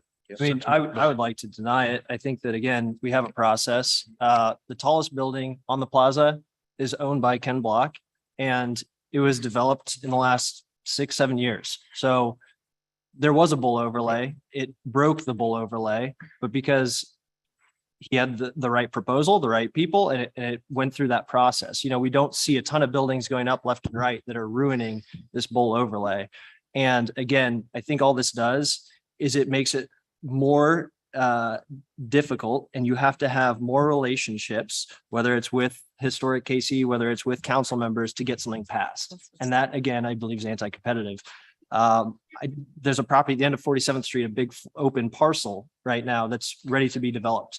The project that we saw from Lane 4, they weren't the first people who tried to develop that. Matt Pennington's not the first person who bought the 2 lots that he bought. Someone else bought it and tried to develop it. The property that Block represents that's open developable parcel was also someone else tried to, we saw the proposal fail. And so right now it's anti-competitive, and that's why I would like to deny it. Okay. Point taken. Any other comments, Commission. I think my comment is just about ambiguity. So if we feel like continuing it could clarify which areas are being amended and which are not, and if you could speak about the reasons behind each of those clauses and why they are added, what's the magic of 6 feet? What's the magic of these restrictions? I think that just was not part of the dialogue today. So that would be helpful. You want to make a motion on that basis? That would be Yeah. great as to what you're expecting on the continuance. Mr. Chair, I just want to address the issue about the location. So there's part of the plausible overlay was done through a text amendment to the zoning code, right? This ordinance is a different portion of the plausible overlay. And if you look at section A, it's clear that this portion of the overlay involves south and north sides of 47th Street between Madison Avenue on the west and J.C. Nichols Parkway on the east, extending north to the north side of 46th Terrace. So I do think that it's accurate for the most part to say this is 47th Street. It looks like it includes perhaps a portion of the north side of 46th Terrace as well. Thanks for that clarification. You're absolutely right. But I'm uncomfortable right now. I would like to see a red line of the complete ordinance if there is one, because I'm not sure, I think the 2 clauses, as I said, I've got no problem with, but I'm just uncomfortable that we're going to vote on an ordinance that I haven't actually seen all the amendments on. So I would like to see that come back to the commission. And so I would be in favor of continuing for another 2 weeks. October 4th, is that our next? I agree. I agree that Yeah, go ahead. I agree for the delay. So as all of us can be assured of what exactly we're voting on. Okay. Somebody make a motion to that effect, please. A motion to continue the case until October 4th. Second motion. Okay, just amending that motion, I'd like to have you spell out the expectation of what you're looking for. Sure. Before it comes back to us, please. Sure. Motion to continue the case until October 4th, include in the next staff report a redlined copy of the amendments and a presentation on the justification of each of those amendments.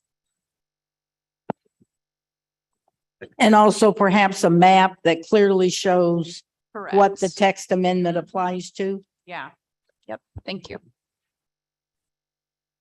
Okay, so I've got a motion and a second for continuance of docket item number 4 with the expectation to bring back a map, the text amendment as to red line as to what it would be, as well as a presentation of the changes proposed to this actual ordinance.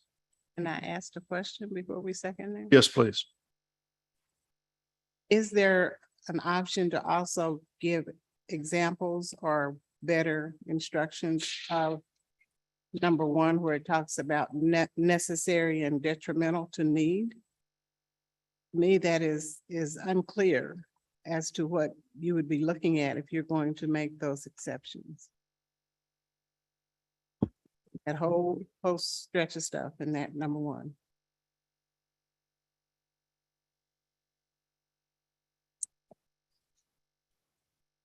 Gotta find out. Oh, I think when we come back with an explanation of each point, we can include that will include an explanation on that as well. Okay. Thank you. Okay. Would you like to amend your? I'm sorry. No, it's okay. I'm trying to locate that. Borstein, this is.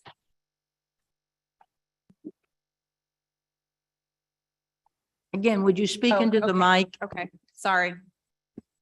Okay, so I'd like to continue this case to October 4th, including a red line copy of all amendments and justification, a presentation that justifies each of those amendments, including quantifying what adversely affecting neighborhood properties or Is that your concern?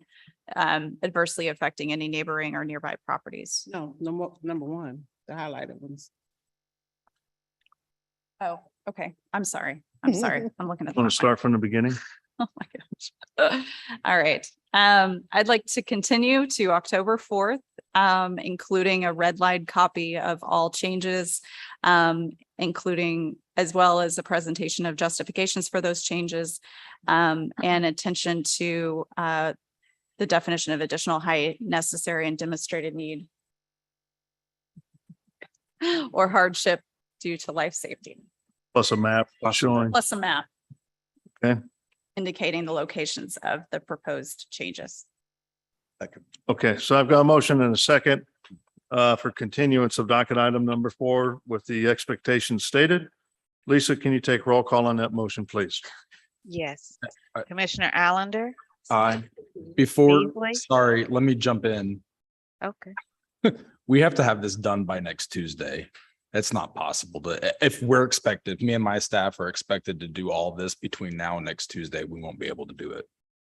Oh, a later date. Yeah, as we've added things onto it, it's become a project and these cycles turn around very quickly. Sure. For What's our staff. next date? 18th. 18th. Okay. Is that enough time? If there's other people that are going to make this information, that's different, but if my staff are expected to do it, we can't do it by next Tuesday. Yes, that would be enough time. Okay, so you're amending your motion to October 18th then. One more time. I wouldn't go through the whole thing. Okay. Just the date. Okay. Need to move on. All right. Amending to October 18th. Second. Okay, now take roll call on that motion, please, Lisa. Okay. Commissioner Allender? Aye. Beasley? Aye. Crowell? Aye. Enders? Aye. Rojas? Aye. And Sadowski? Aye. Okay, so motion passes for continuance of docket item number 4 to the October 18th meeting. All right. So moving on here, let's go to docket item number 8, please. All right, docket item A is case number CPC 2022-00120. A request to approve the designation of buildings at 3037 Main Street to the Kansas City Register of Historic Places as the 31st and Main Historic District on about 2/3 of an acre at 3037 Main Street. Brad Wolf from our Historic Preservation Office will be presenting on this, and we have an additional public testimony that I'll pass out to you guys.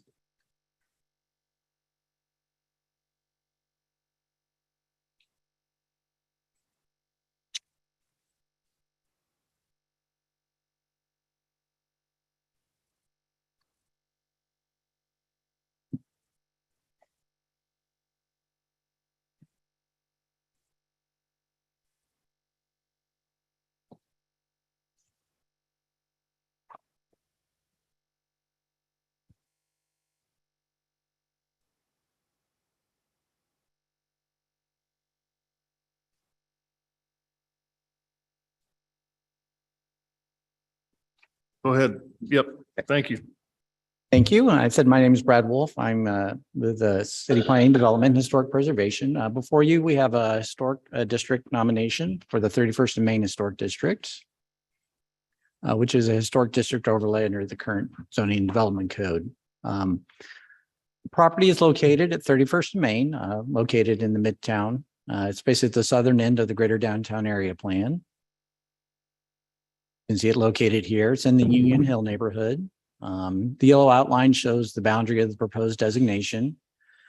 So there's basically 4 different buildings on one lot. The master address is 3037 Main Street. I'll just quickly go through to give you an overview of the nomination. So here's the corner of, you can see all 4 buildings. The Ward Building, which is the northernmost building at 3035 to 37 Main, was built in 1905. It was basically residential on the top stories with mixed with commercial below. It served as a salary and hardware store for many years. You can see the 1940 photograph. Here are some recent interior shots. So most of the interior is basically from a renovation that occurred in the late 80s and early 90s. In the middle building, this was actually, built in 1990. This was a connector building to provide stair access and elevator access to the buildings when it was converted all to office use. In that conversion, you can see most of the interior reflects the 1990s style. Probably the most prominent building is the Jesuric Building, built circa 1888. You can see it here in the 1940 photograph. A brick commercial Queen Anne structure. Similar to the other buildings, the interior was modified to commercial use in that late 80s, early 90s renovation. And the last building, 6 to 10 East 31st Street, was built in 1921. And it was also converted to office use. This building was originally always office and commercial use. It didn't have a residential component.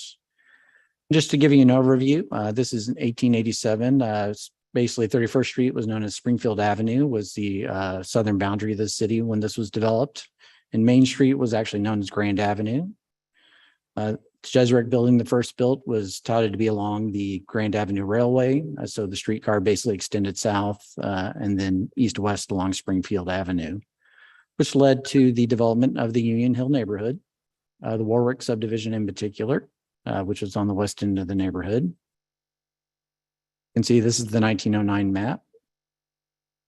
You can see it was mostly residential. So these buildings really served neighborhood commercial needs with having the residential component above. But as time moved forward in 1925, you can see the Ward Building was changed to a hotel use. More commercial started to crop up along Main Street. And the Jesuric Building also turned to commercial use. This is the 1951 Sanborn Map. And just some historic photos. You can see Main Street changing. This is actually a little further south, looking north towards the Jesuric Building. The 1957 shot of Main Street. This was before the renovation in the 80s. So these buildings were actually painted white at one time. So in the process for nominating a building to the Historic Register, it can be initiated by the owner of the property, a neighborhood association, the Historic Preservation Commission, or a member of City Council. In this case, Councilman Eric Bunch and Councilman Shields sponsored this designation. The Historic Preservation did review this application based on the historic criteria and did recommend approval. Basically, that it was a good example of late 19th and early 20th century commercial building that reflected the architecture at the time.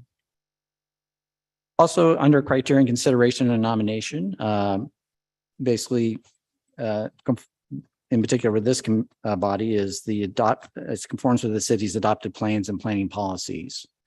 So in particular, this is covered by the Greater Downtown Area Plan. There are a number of recommendations within the plan that recommend preserving historic buildings and designate them to the Historic Register. In particular, one of the primary goal number 4 is retain and promote authentic neighborhoods, which identify and protect iconic features in buildings, encourage the adaptive reuse of buildings, and encourage the preservation of historic buildings. Also, under the guiding principles, it does recommend reusing historic buildings and directing incentives to make those available to preserve the historic buildings. And even under the node development guidelines, which cover 31st and Main, this also would recommend preserving and reusing historic buildings when possible. As I mentioned earlier, the Historic Preservation did recommend designation of this property based on the historic criteria.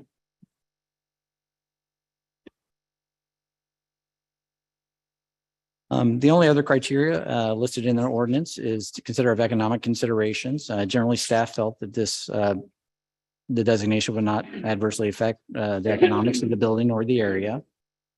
And it is generally conforms with the Union Hill redevelopment plan, which recommends mixed use, and staff recommends approval of this application. And I'm open to any questions you have.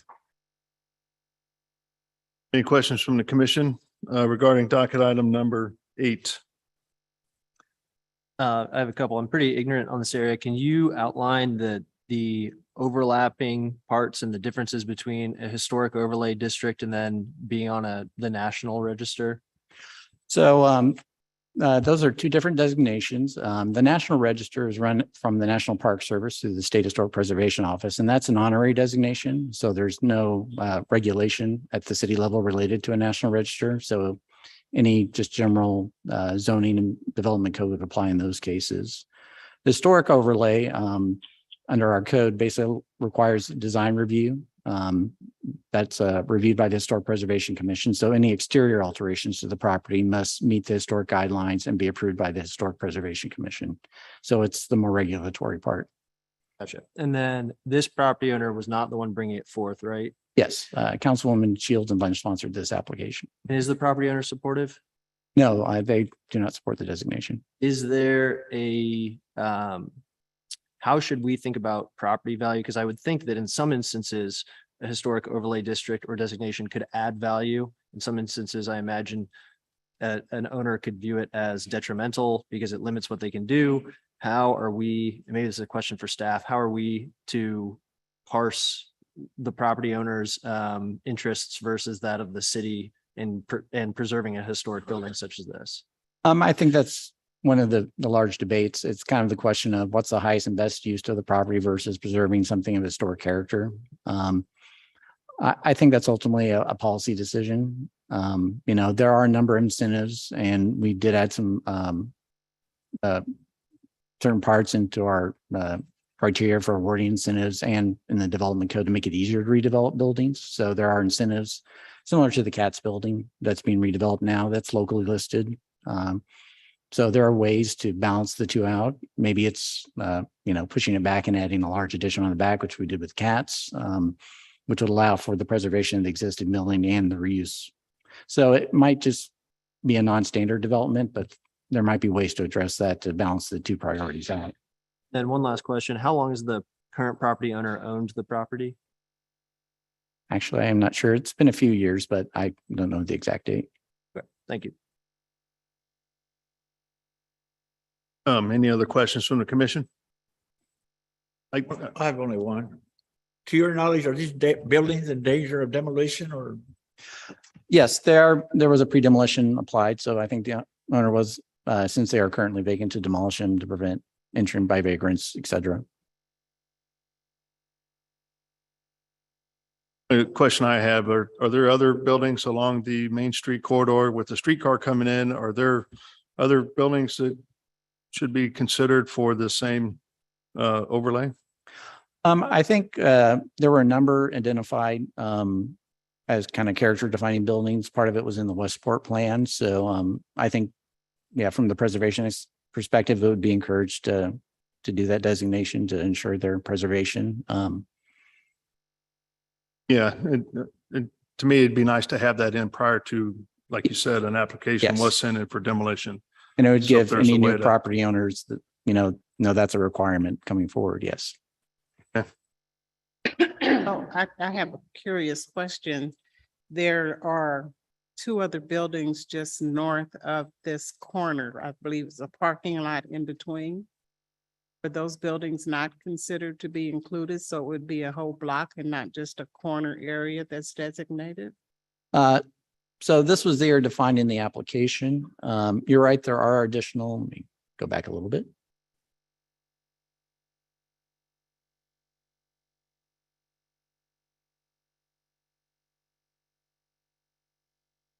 Can't see it very well, but yes, there's the parking lot. There is basically a small commercial block, which is also owned by this building owner. Staff would not consider that a historic building. It's kind of a little modern infill block, but there are a number of buildings to the north. I think staff would be open to consider those. It was just, this was the boundary that was applied for in the current application. I guess I'm looking more at a holistic view, as Chairman Pearl has brought up. If we're going to go through this process and we've got development coming with the streetcar, why not get some other things in place? No, I think, Curious as to how the property owner is not the one bringing that designation, that outside forces can come along and want to designate it as historic. I didn't think that happened. So that's the difference between the local and national. So if this was a national register listing, the owner, if they objected to it, it wouldn't be listed. Okay. On the local level, it's actually, according to the ordinance, it's up to city council whether they designate a property. So probably the best example of this where the owner objected would be Union Station. Oh, really? Yes, so the owner did not support that application at the time. Sorry, what was that? Union Station, that Okay. designation, the owner didn't support it at the time, but the council designated it anyway, so. Okay, any other questions? Buildings, then, as Commissioner Beasley pointed out, the buildings to the north do look like they could potentially be historic, but Yeah, no, and I agree. There's actually, as staff, of course, reassessment and look at the entirety of Main Street and what should be designated. I said would be supported by a lot of the either the Midtown Plaza and the greater downtown, which cover a lot of the streetcar line. yeah, it'd be cool to Yeah. include them. Okay, any other questions? Those, since you are the applicant as one, then I guess we're ready for any public testimony. I will note the owners are present and they did have a presentation they'd like to show the Owners present, they want to come up? Can I ask a quick question why that takes place? Sure. How long does this process take? How long before it would actually be designated? So ultimately it would be forward to council for ordinance. So just like any normal overlay district. So once the council adopts the ordinance, it would come into effect 10 days later. So. Thank you. Yes. As the applicant, mentioned, I did have a short presentation of Okay. a couple of people that I wanted to speak before the application, providing technical information. Okay. Yeah, let's do that first and then we'll go to the actual owner of the building after that with their presentation. Thank you. This ordinance comes before you today, frankly, because of the actions of the Councilman Bunch and myself. I am Catherine Shields, 4th District at large. I live in Kansas City, Missouri. We are sponsoring this historic designation and frankly, we did it in response to an application from the owners for a demolition permit. And as we quickly sort of surveyed our options on how to maybe have an impact and save these buildings at least for a time period, so there could be discussion. We believe that making this application for historic designation was really the only way to stop the building permit and to have a time period of up to 3 years if it's granted, to look for alternatives to demolition and new construction. As has been testified by city staff, we believe the buildings at 31st and Main meet the criteria for listing. And also the streetcar historic properties assessment made the same conclusion. These properties form a distinctive edge along Main Street where the extended streetcar is putting development. I guess I should be speaking in that. They're putting, the streetcar is putting a lot of pressure on existing, much as you all have discussed today.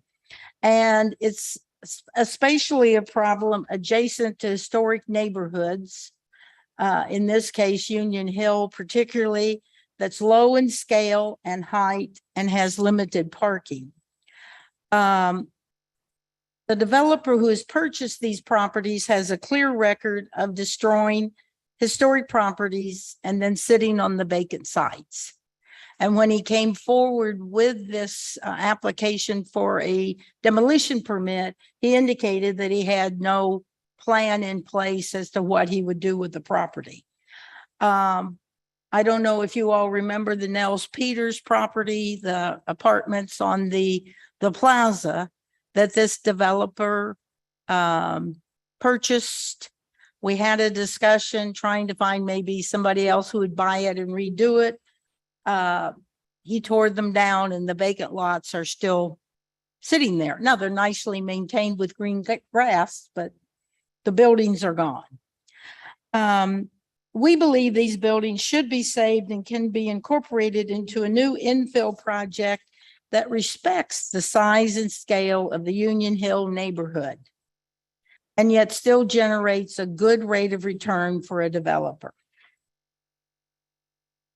Since the developer tends to tear down the existing historic buildings and leave the sites vacant, we believe that by designating these buildings as historic and triggering that 3-year waiting period, that we're not in fact impacting on any plans the developer has. But it may give the city an opportunity to actually work with this developer to see if we can come up with a plan that would in fact save the historic nature of this corner and create an infill redevelopment that's much more compatible with the historic Union Hill neighborhood that it sits next to. I have an architect, Vince Gutierrez, and a structural engineer, Steve Huey, who would like to provide some brief technical analysis. Thank you, Councilwoman Shields. Good morning, Mr. Chairman, commissioners, staff. My name is Vincent Gautier, 5720 Rock Hill Road, Kansas City, Missouri. I've been asked to share my opinion on these properties at the northeast corner of 31st and Main. With undergraduate studies in architecture and masters in urban planning and real estate development, I've spent much of the last 30 years doing urban redevelopment and focusing on historic preservation.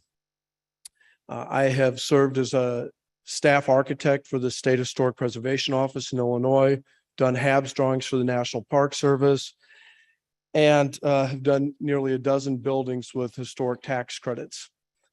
Currently, I'm blessed to be working as one of the redevelopers of the Satchel Paige home here in Kansas City. Through this experience, I've learned one thing. The development of older buildings is not about the past. It is about the present. These are current resources. They're existing resources, and they have something of present value. Communities and individual property owners have a choice on how they address that value. With existing structures, there are typically 3 ways on how that can be addressed. First, you can do nothing. As long as you maintain it, keep it to code, it doesn't become a nuisance, that's fine. Second, you can rehabilitate it. You can adapt it according to current needs, or you can restore it. Either way, a building function and layout, as they change, the building done properly in its rehabilitation can be given an extended life. The question is, and this is what's important, is that life extending birth that you're giving to these properties of value? Is it valued by the community? Because the third option is demolition, and that is the only one of these options that's irreversible. So I've recently reviewed the exterior and interior of the property, thanks to Mr. Price. And the buildings, my findings are that these 3 older buildings are absolutely of current value. And part of that is because they are eligible for the National Register of Historic Places. And if listed, they could be rehabilitated using historic tax credits. And I'll go into that a little bit more in just a moment. The question at hand now is, what is the Kansas City community priority? As commissioners, you are charged with balancing public interest with private concerns. It's not easy. Specifically in this case, an evaluation needs to be made between the purpose and planned intent of the city's public investment versus maximizing benefits for private development. The infrastructure investment the city's making through the streetcar extension is at the heart of this discussion and evaluation, as you've already all heard today. Several years ago, I was gratefully in charge of the streetcar extension study as principal in charge, is known as Next Rail. Our team was charged with evaluating 6 alternative corridors provided by the city, including Main Street, which we obviously recommended as the first extension line. In this planning and engineering analysis, as Councilwoman Shields mentioned, our team had to undertake a federal 106 review of the historic resources along each route. This was done by a noted architectural historian, Sidney Milstein. The federal review stated that these three primary structures, all a century old, were National Register eligible and thus obviously local landmark eligible as well. Perhaps as importantly, in evaluating and selecting Main Street and its pros and cons, as the corridor we thought was most important, it was because it had a combination of well-loved older buildings and vacant lots. Economically, this would allow it to be one of the most diverse redevelopment opportunities among the corridors. You could have both low-cost rehabilitations and new construction on vacant lots. If the decision is made to permanently remove these buildings that help define the corridor, I believe it will be in direct opposition to the intent behind the city's infrastructure investment with the streetcar. Finally, as part of the Next Rail process, our team produced Kansas City's transit-oriented development policy and design guidelines. And I know you're all familiar with those, but the pedestrian scale and massing of these exact structures was the prototype for what we envisioned on the important street corners along the line. Replacing these well-crafted structures with historicized recreations or an out-of-scale structure is against the fundamental essence and function of these guidelines. Allowing the demolition of these defining structures in the streetcar would also set a very bad precedent by this commission, akin to perhaps even a Houston-like no zoning approach. Because what future buildings and neighborhoods would arguably be safe from demolition if you all did this at this time? So the question is, are these buildings salvageable? Absolutely. And to further define that, I have Steve Huey, the noted national civil engineer.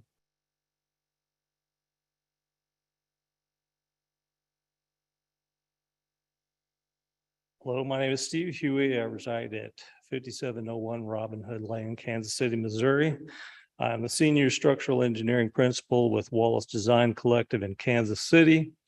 In that capacity, I've been involved in building structural assessments throughout the U.S. for over 30 years. With regards to historic structures, I've been involved in assessments, renovations, over 400 structures of this nature, working with the National Trust for Historic Preservation, Missouri State Preservation Office, numerous cities and towns, and private owners. I toured the building at 31st and Main on September 15th and was able to observe interior and exterior of the structures. In general, the terms, the buildings are stable and they're in good condition. There's no visible signs of structural failure or significant deterioration. On the exterior, there are locations with deteriorated mortar and masonry materials. The majority of these are non-structural and are easily repairable. Most of these issues that were observed are a result of thermal movement and expansion and moisture infiltration. None of them were observed to be dangerous in nature to public areas or to occupants of the building. The interior shows signs of minor water infiltration with the exception of the basement. At the time of the visit, there was a water line issue that was causing water to come into the building, but it was draining and was not filling the basement at that time. There were no issues noted in the foundation walls that would have indicated settlement or failure of any sort. The floor and roof structures are noted to be sound and stable. There's a few locations where water is infiltrated, but any deterioration that's associated with that would seem to be minor and easily repaired. The building is going to require significant replacement of mechanical and electrical systems prior to occupancy again. And the removal of materials, covering materials that would happen during that would be easily accessible to any structural issues, and repairs of those would be simple. That's all we have. All right, thank you. Any questions from the commission to the applicants there on any of this presentation? Yeah. I got a question for staff real quick before we move on to the next presentation. And this site is currently zoned UR. Yes. Is there a plan that was provided as part of that UR? Or is this, what was the intent of getting the UR at the time? It was basically part of the Union Hill redevelopment plan. And basically I just recommended this be mixed use. The last adoption, I believe, was originally, I think it was 92, as I remember, was the actual date for the last amendment to the plan. And these at the time have been newly renovated. So I think it's just recommended the mixed use. Is part of that UR, was it change the whole site or just to upgrade what's there and provide the mixed use? Really was basically talking about the redevelopment of the entire neighborhood. So it was really just talking generally. It didn't identify specific spots. It was just talking about the number of residential units and commercial units. So that was just a piece of a overall much larger redevelopment UR plan throughout Union Hill area. So looking for the next presentation by the actual owner of the facility, please.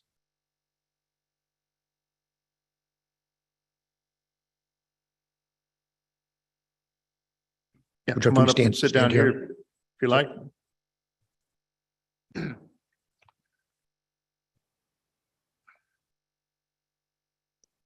Thank you, Madam Chair. Madam Chair. I'm the chair. You're the chair. Thank you, Kobe. Sorry. She does act in that capacity sometimes, but I'm that's so okay. And ladies and gentlemen of the commission and the planning staff and everyone here, thank you very much.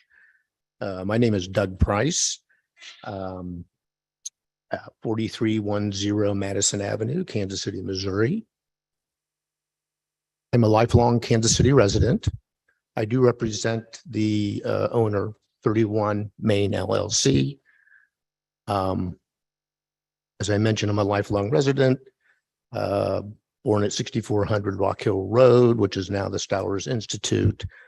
And I love Kansas City. I don't really have that same affinity for anywhere else in the United States. Typically, I'm in front of this commission to promote development and building, because that's what my day job is a builder and developer. I am here today in strict opposition to this ordinance that seems unilaterally brought down by the city council and et cetera, but I'm confused. Very quick history. I don't want to take away from my colleague, Christine Bushyhead. As I said, I lived in Kansas City my whole life, was a regular at Milton's Tap Room, a regular at the Music Foundation at 18th and Highland. So up and down Main Street many times in my life. These have always been cute buildings, nice design, eye catcher. In no way do they have historic architecture or historic design. They have a cute Victorian look to them, much like Union Hill. In approximately 2016 or 17, I purchased the 4 buildings that are in controversy today from the Cates auction house. And I believe it was through a bankruptcy option. I bought this online. It was my first online purchase. I paid $990,000 for these buildings in 16 or 17. In the many years prior to my ownership, many exterior and interior renovations have occurred without any historic oversight. When I'll call him Mr. Lufty, because I don't know the man's name who owns Lufty's, But when they put a new restaurant in 10 or 15 years ago, they gutted the inside, they gutted the outside. They took away the windows and put commercial glazing in, aluminum frame glazing. Of course, a restaurant has to put in a grease trap and a vent hood and make it ADA accessible for all people. That includes men's and women's bathrooms. So that part completely gutted. Other renovations that have occurred over the years prior to my ownership are masonite siding has replaced whatever brick or stone was there prior. So once again, someone decided to put masonite siding where maybe some historic materials may have been. Buildings appear to be painted numerous times prior to my ownership. I do know that a private company called KC Spray or SEMO Spray had city permission to put up, I'll call street art. When I was a kid, we called it graffiti, but it's street art. They had permits from the city to put over the buildings. As an owner, I had to make sure they had insurance and give them permission. But this company had permission from the city with permits to, I guess, deface what we now know as historic buildings or potential historic buildings, but they remain there today. Growing up, I saw what I used to refer to as the BMA building at 31st and the Southwest Trafficway. The acronym was for the Businessman's Assurance Corporation. I believe that was a 20-story building built in 50 years ago. I look at the hotels and tall buildings at about 27th and Main and Grand, which are 20 and 30-story buildings. We potentially have a 25-story building. I don't know the exact stories of the 20th century towers, the Twin Towers. I think they're in the storage are in their 20s. And I'm going to change the subject a bit to say that when I visit cities like Charleston, Nashville, even the older districts of the Fairfax district of Los Angeles, historic commissions put their markers down in advance, and they want these areas preserved so builders, developers stay away from that. I've never seen a city who has this ad hoc historic agenda that picks and chooses winners and losers. Every city that I've looked into has a historic commission that actually saves money, saves buildings, and has a protection put on buildings if that's what they want to do. This city does not. And once again, upon demolition permit, we are stopped from what I want to do is build a big building that provides lots of tax dollars and that helps the streetcar fulfill its mission. It shouldn't have 4 people on it. It should have 40 every day, and it will. I adamantly oppose this recommendation and this ordinance. Thank you. Good morning. My name is Christine Bushy Had, 315 Southeast Main in Lee Summit, Missouri. I'm a counsel and advisor to Mr. Price as it relates to this. And we have a few comments to make regarding this application. As he's described, there was a demolition permit. If we could advance one, thank you. A demolition permit application that was stopped and a city initiated application that stated what you also heard today, a clear record of destroying historic properties. We want to first off and foremost say that that is completely inaccurate. There's one piece of property that was mentioned by the applicant that was torn down and is currently vacant, waiting for all the activity happening in the Plaza area to better inform what that particular lot should be. But other than that, this this landowner and Mr. Price is a major developer in the Likens neighborhood. You may know that that redevelopment that's happening with 400 homes in Benton Boulevard, Independence Avenue, Truman area. He also has developed the 600 Broadway, the Rivergate building, which is an old building that was brought back, and then the 10 Broadway building. There are three very specific examples of where historic preservation is happening and has happened under the direction of this developer. So there certainly is an exaggeration, to say the least, of that characterization of Mr. Price. The other thing that we would like to emphasize too is that when we see these types of situations, we have development where you are trying to bring historic buildings past this particular area. There was an attempt in the 90s with the actual construction of a 1990 building that is not contributing to the district. It's located in the district. It does not contribute to it. Was actually built to try to create a larger footprint and make it a more viable corner. That has been unsuccessful. As you heard, a URD plan was included in 2002, 20 years ago, to try to provide an opportunity for investment.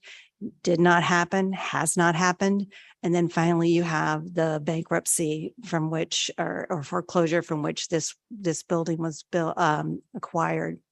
There's also been comments about, well, you've owned the building since this period of time. Why haven't you done anything with it?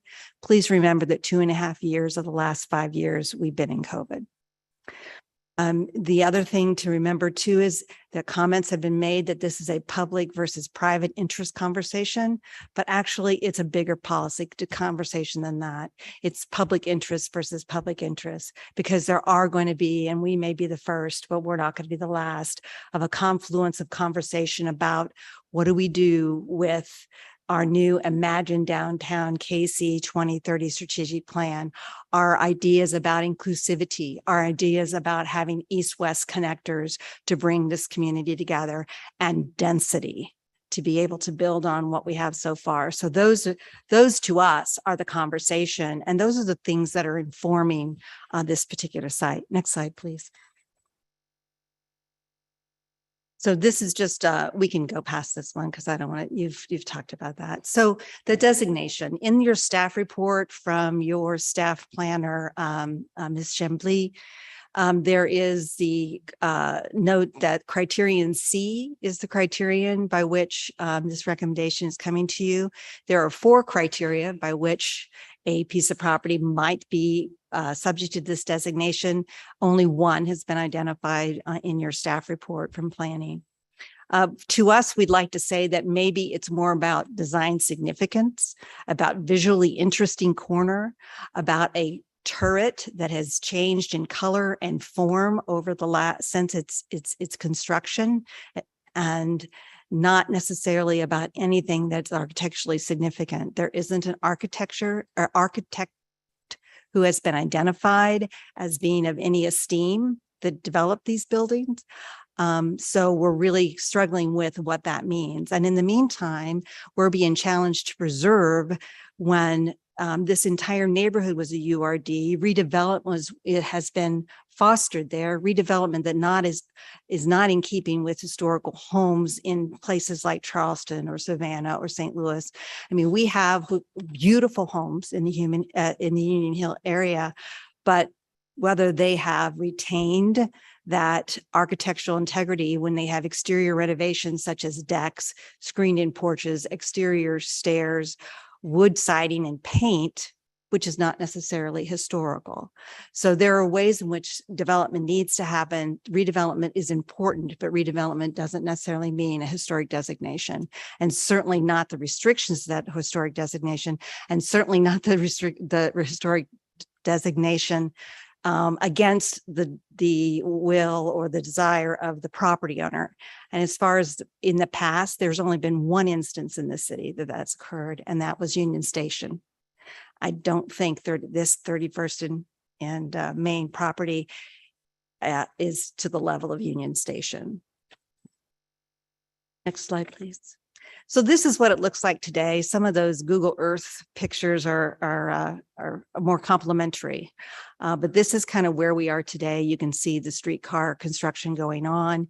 You can see where some of the ornate pieces of architecture, of framing of the windows is completely void on one side of the building. So that's already fallen off through the years, not under our ownership. And you can kind of see that turret in the front, when you're inside the building, you can see that it feels like it's almost moving away. There are no original windows. And if anyone knows anything about historic preservation and even trying to get on a register, windows are the thing. And there isn't one original window there. There are some wood windows, but they don't even seem to appear to be original. So again, the architectural significance is something we're not in agreement with. Next slide, please. So this is the building, what it is. It doesn't retain historical integrity. The roofs are worthless. The interior has been renovated as was testified without historic preservation. We have jackhammering going on, which is great because we're all about the streetcar, but it's contributing. Some of the other notes we have in this slide and the other comments that have already been made. And I think we can go to the next slide. And then we have a series of pictures for those who we'll just kind of go through those, if you would, please, Brad. This one is interesting. You can see where the windows are pulled. Well, first of all, they're aluminum. And next, this is in the turret. This is the turret window. And then it's pulling away. We have mold. This is interesting. This building and we found that this happens in downtown area. You can see how expertly the wiring, the copper wiring was cut. So we know that our homeless folks who have it to come in and stay sometimes, we know they're probably not doing that because they probably aren't carrying the equipment able to do that. Next slides, please. You can go on, please. I think this is an interesting slide. This is because when you go down in the basement and you see this tuck pointing wall and you think, oh, wow, that must be original. But now we have this falling away pieces here and we see there's a concrete wall behind that wall. So we're really not certain what is an original wall as it relates to the construction and whether that, how that construction has been changed. Again, on the exterior, you have the bowing, the cracking of the walls. Keep going, please. And this is interesting because it almost looks like if you see the slide there, that the bottom of that facing is going to come out first, and the whole front may tumble down where the limestone is there. Next, please. So for us, I know that your staff report just talks about the greater downtown area plan and talks about one element of that plan. There are actually 5 principles, as you probably well know, as a planning commission: create a walkable downtown, double the population and focus density, double the employment and increase visitors, promote sustainability, and retain and promote safe and authentic neighborhoods. And we think that of all 5 of those, we touch most of them, if not all of them. And it isn't, and if we were to able to go forward without the designation.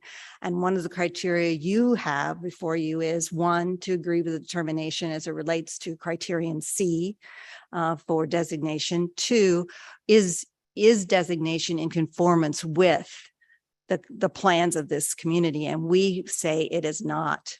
The majority of the goals of the greater downtown area plan is more in favor of not making this designation and standing in the way of the kind of development that could happen on this corner. The other piece that isn't mentioned in your staff report is the Imagine Downtown KC 2030 strategic plan, which was adopted in January and introduced in January of 2022 through the monumental efforts of the Downtown Council and many stakeholders. And this is the plan that Kansas City is looking to for an equitable, inclusive, and vibrant downtown. And it talks about preserving its history and culture while welcoming new ideas and opportunities. It talks about ensuring livable city for all to connect the neighborhoods. The streetcar expansion in particular, there are specific references in that plan to the Midtown, East-West, 31st Street, and Linwood, 39th connectivity, the co-locating of affordable housing. And we are looking at mixed income housing at this particular location as we think about how to inform this space. So to us, we believe, and we think it's important that both of these plans be considered. And it's interesting that on September 9th, the city of Kansas City sent out an RFP, a request for proposal for development on some of their properties off of just west of Broadway. And in that RFP, the city of Kansas City said, look to these two plans, both the Greater Downtown Area Plan and the Imagine Downtown KC Plan, for your references for what we would like to see happen at that location. Next slide, please. So here's what we look like before construction began on the streetcar. And this is the streetcar construction now. What we think is kind of important about this is that, again, people are going, well, what are you doing with the property? What are you doing with the property? Well, we don't know exactly what to do because we haven't seen what the impact's going to be, what that spacing is going to be. From our perspective, we don't know if there's going to be comfort level there, or maybe the actual building that would happen here, if we are allowed to demolish this building, needs to be set back. And if this is going to be an east-west, north-south corner of transportation, then we may need to move the entire corner back from a structure standpoint, so that the gathering space that needs to happen there to anticipate huge population and not population today, as we talked about in the streetcar, we've got to plan ahead about this key corner that's talked about in both those plans. So it was important for us to give you this visual and feeling. Now there's a couple more slides that give you this. Yeah, this is like when you're standing right in the building and looking out. So you can see that that rail is pretty close. So and here's from the roof, to give you another perspective of what kind of standing gathering space is going to be there for getting on and off, and then moving pedestrians, and not just pedestrians on walk, but hopefully we have electric bikes or whatever's happening in that corridor. So we don't know. That's part of our planning is we're still seeing what is happening in the areas to inform the design we ultimately want to have. Next slide, please. So what is salvageable from the existing contributing buildings? We don't think there's anything salvageable. We think that there has been an attempt in the 90s, an attempt in the 2000s. We're 20 years out from a URD plan that wasn't successful. It's time for moving from the status quo to something that's a little bit more inclusive and vibrant. The attempt for repurposing, as we said, there has been significant infrastructure investment, and saying no to this destination would say yes to development for that corner. Next slide, please. So we're casting a vision because we don't have an overall plan yet, but we want to tell you what's influencing us. And we think what's influencing this conversation about public versus public interests as we see this awesome continued launching of the revitalization of downtown. We listened and considered to all this. We have separation of sanitary storm happening. You have a 2018 decision to extend the streetcar. You have the 2019 Greater Downtown Area Plan that tells us we want more density. We need to bring employees down. We need job creation opportunities. We have the 2022 Imagine KC Plan that says we need to become more inclusive. We need to have east-west connectors. We need to think about a mixed income type development when it comes to attainable and affordable housing. The completion streetcar project, we need to see that completed, and then we need to feel that space, understand what that looks like to inform what this development is going to be. I mean, and then of course the continued assemblage of property and our planning that where we're going in our mind. This is the momentum. This is the momentum that we've all been working for in Kansas City to see happen. And now we have stoppage. We have the outcome of this city initiated designation is stoppage to that movement. And so here's some pictures of what our casting visions are thinking about. We have no problem keeping that pedestrian level design. You see it in New York, you see it in San Francisco, and yet you have the large, taller building behind. We have two more slides, or maybe one more picture. And that's what we have today. So we're asking you to deny this application and weigh on the side of the momentum of what's happening in Kansas City to move this property into the new version of development in downtown Kansas City. Has any of this been presented to council or neighbors around this area by chance? We did not have an opportunity to do any of that because we were surprised by the application. We were demolishing the buildings and then going to begin planning. And so even these renderings were just done quickly to try to at least get some convey to folks who don't have vision. You all usually do if you're on planning commission, but many people don't have vision. So this was just something we did to try to get people to start thinking about this. And this version seems to maintain some of the character of the existing buildings. Yeah, I don't think anyone denies that there's a design interesting look to that corner and the orientation of the turret. I mean that and also the spacing of the windows, but even the spacings of the windows are not uniform in these buildings across. There's not a uniform ribbon of commercial corner there. It's not down the street on 31st and Gillum, where you have 4 commercial corners of the same elevation with the same energy that existed at some point at this corner. But now you have 2 institutional buildings in a vacant lot, and then this building, these buildings here. So it's more about let's take what's good from this, but let's get some flexibility. And like I said, we still don't understand how the finished streetcar line is going to inform what the development needs to be on that corner as far as spatially. So basic question, is that the existing building, or are you demolishing the building and building a building very similar in style? It is not the existing building. The existing building is limiting and restrictive, and the existing building may not work to have the kind of gathering area you need for the streetcar going this way, and then hopefully that interconnection, either bus or however they decide to do it on the east-west corridor.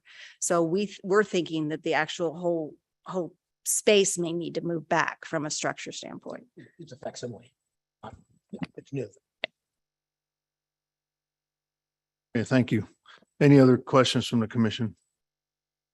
One, you mentioned the 1900 building. So you were asking to strike it from the proposed request, or it's already not part of it? Well, no, it is. They have included it as a non-contributing building in the district that they're proposing. And at the very least, it shouldn't be in the district because it's non-contributing. Sure. And which one is that? And it's the I'll find the shot here. Yes. There it is. It's basically this building right here. that building there Yeah. is built. I'm not an architect. I'm not that old, but it built in 1990s. They put an elevator in, but it doesn't match up with the floors because there's still stairs you have to climb on each level. It seems to be like it was a freight elevator, but it was, from our recollection, it's built in the 1990s and should be struck and just demolished. But just to clarify, there's 2 types of buildings in historic districts: contributing, which are the significant ones, and non-contributing. So, because occasionally we'll have areas where you have infill design. Under our guidelines, since it's a non-contributing building, they could demolish it. We don't recommend preserving them. So if they wanted to come in, demolish that, build a new building in between them, that would be fine. So our guidelines wouldn't restrict the demolition of a non-contributing building. I'd like to correct a prior statement that these are 4 individual civilly engineered parcels. This is not one lot. Oh, that's right. I get 4 tax statements that are billed at different times. Yeah. It's not one lot. It's 4 individually civil engineered parcels. So could I ask about the actual building on 31st Street? I had thought at one time I'd heard that that was tied to the Disney company. Say it again. Tied to. I am not aware of that. The only one I know of is the one on Forest. I knew they had said further down on 31st that was tied to Walt Disney, but I had heard at one time that that small building also was a starting point. So no one has any information on that. I don't know. I didn't find that in my research. Oh, ma'am. Okay.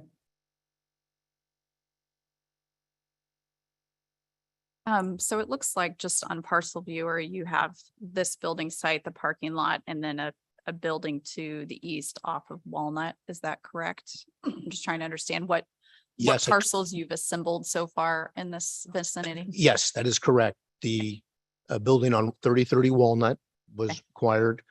The land that Mr. Rob Fry owns is not acquired yet, that we have not assembled anything that would even come close to a plan.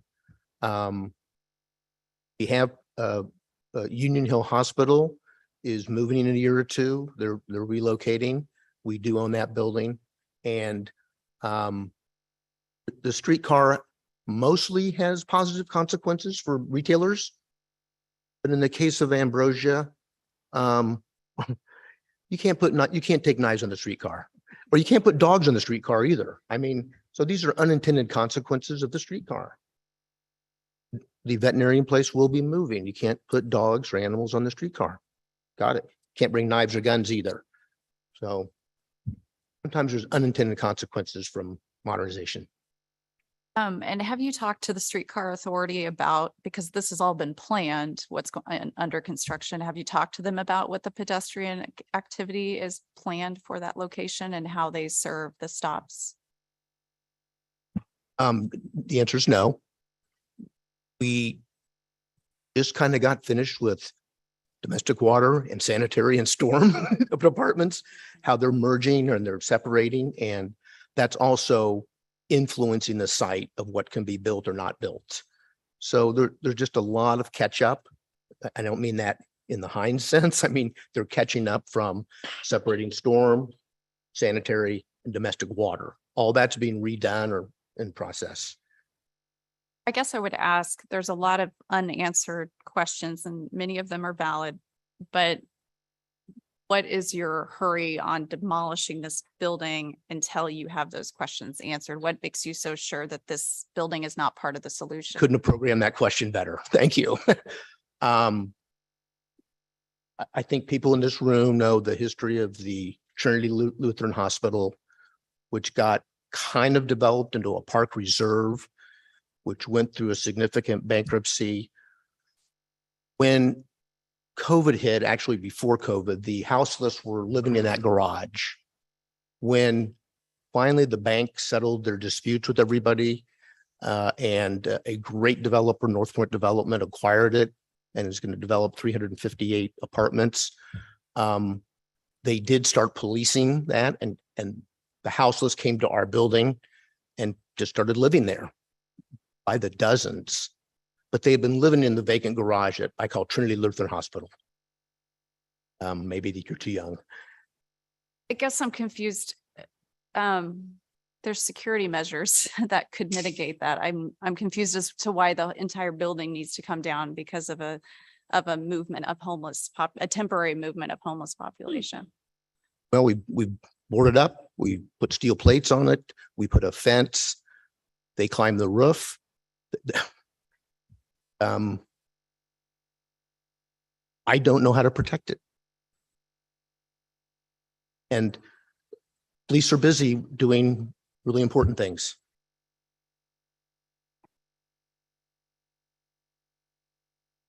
Any other questions?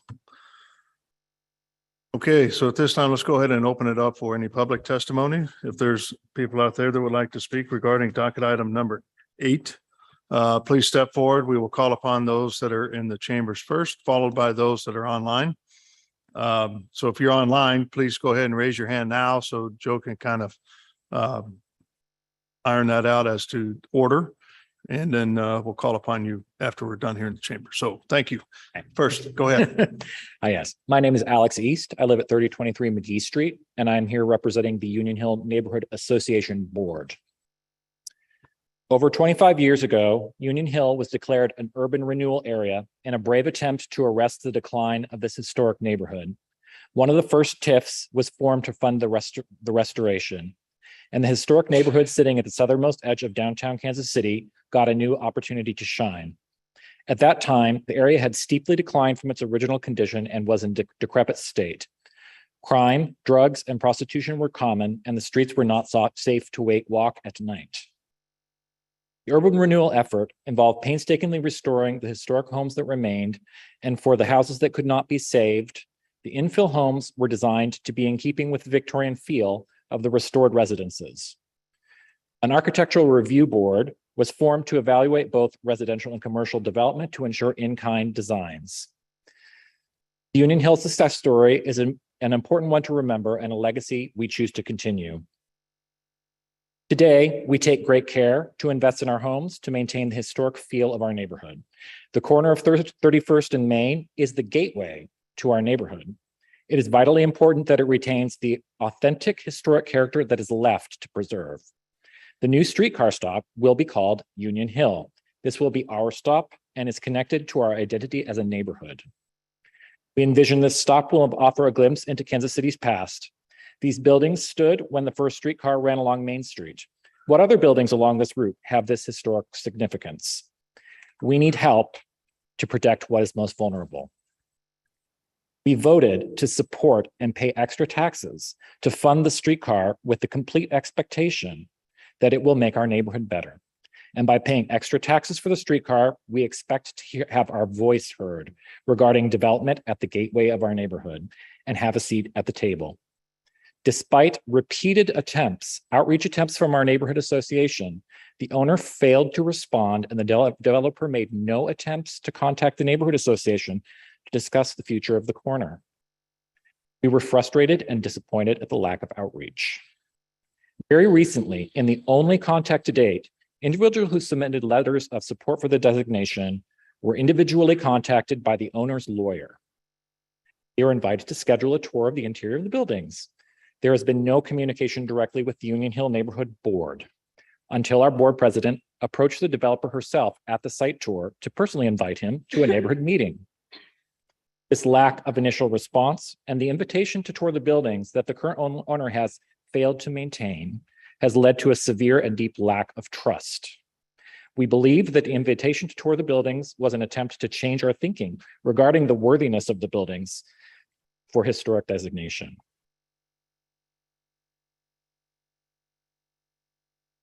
The failure of the owner to maintain the buildings and the lack of collaboration leaves us with little hope that the developer will include our voice in development discussions.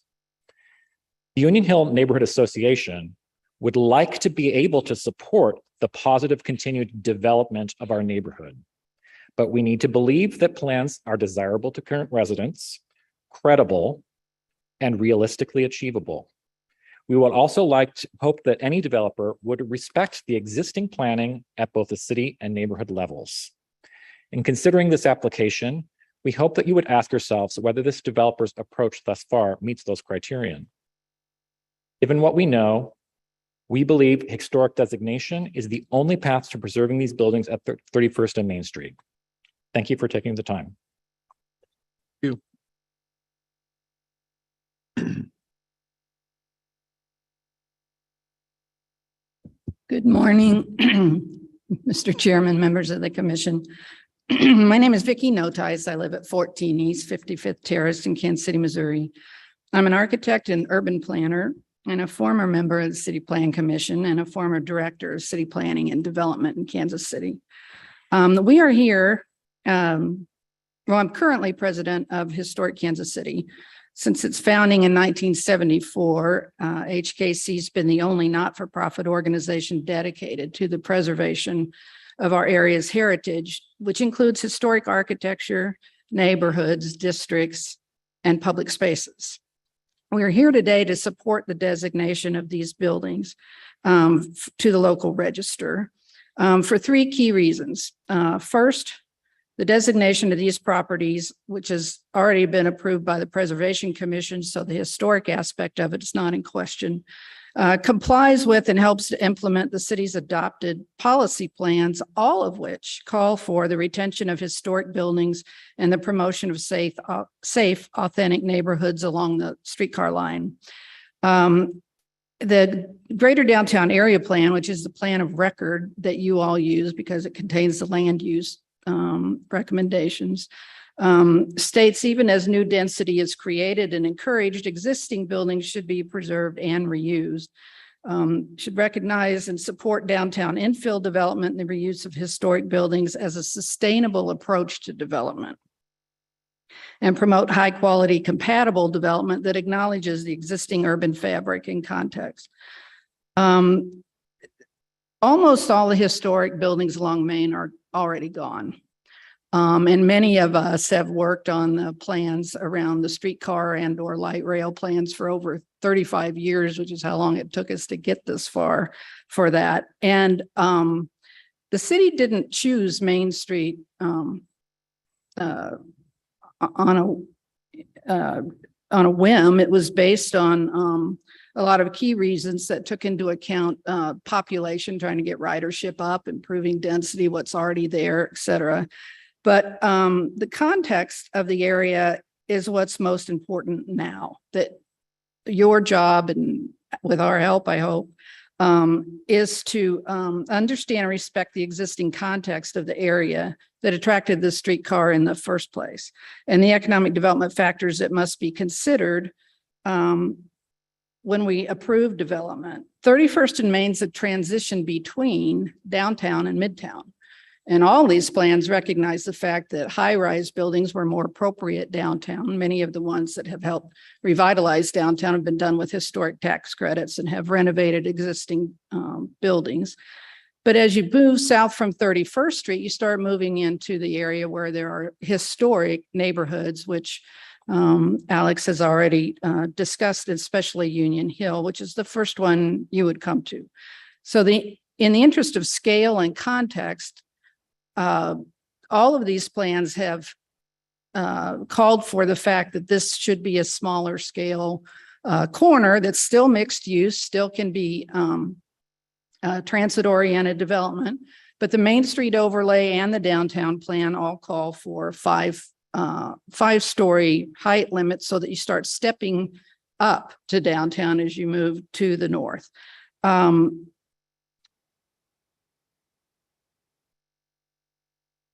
As we,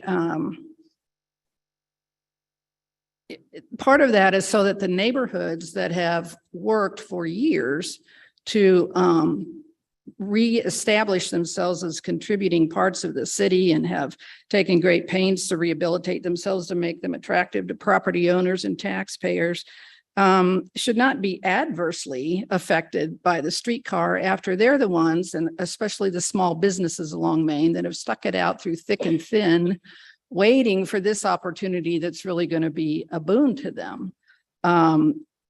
Saving these buildings for a 3-year reprieve offers a chance to more thoughtfully redevelop this corner, to work with this developer or contact others who are experienced in creating a coherent adaptive reuse or renovation opportunity into a great contemporary urban architecture example of how new and old can work together, especially as we move forward with the streetcar line.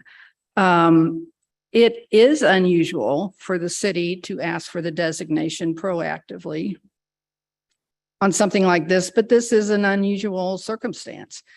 There is no plan. There's no plan that's been applied for. There's no plan for you to review to be able to even compare what this developer has in mind, whether that's going to comply with all the adopted policy plans or not. The fact that he bought it, he said he bought it on a whim, basically 5 years ago at auction. He said he didn't realize the streetcar line was running on Main.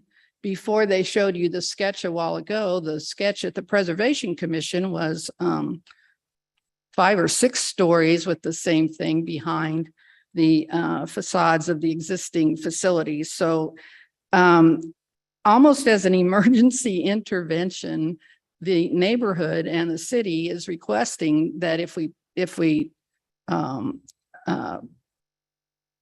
designate these buildings as part of the local register, it would at least buy us some time to find somebody who knows how to do adaptive reuse and renovation or preservation together with new infill design so that it works and is a great example of what transit-oriented design ought to be.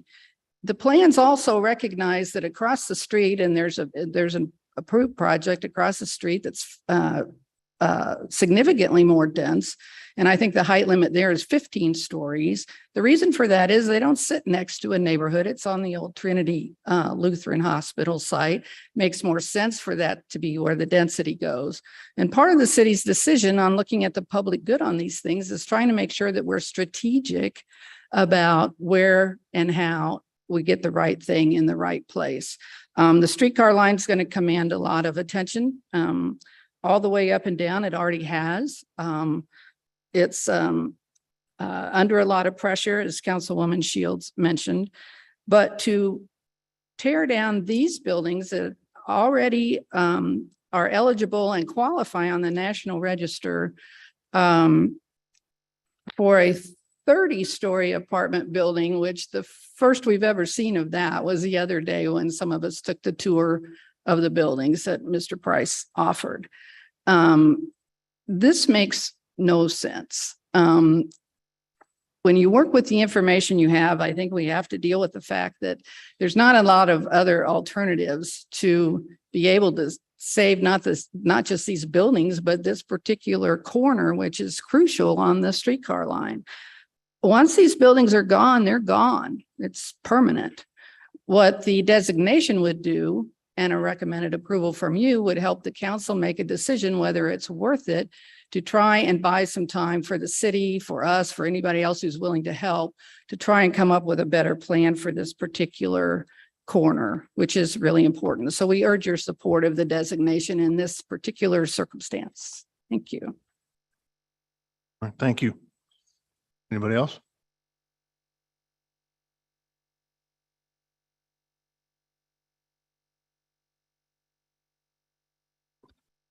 Hi, I'm John Coing. I live at 3023 McGee Street, just 3 blocks from 31st and Main. I'm a 25-year resident of Kansas City, and we've owned our home in Union Hill for the past 7 years.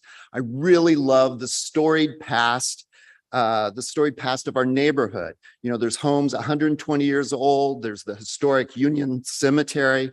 These are what drew us and our neighbors to Union Hill. But please know that I also really wholeheartedly support many of the developments along, of recent years here in Kansas City, from the airport to, of course, the streetcar extension.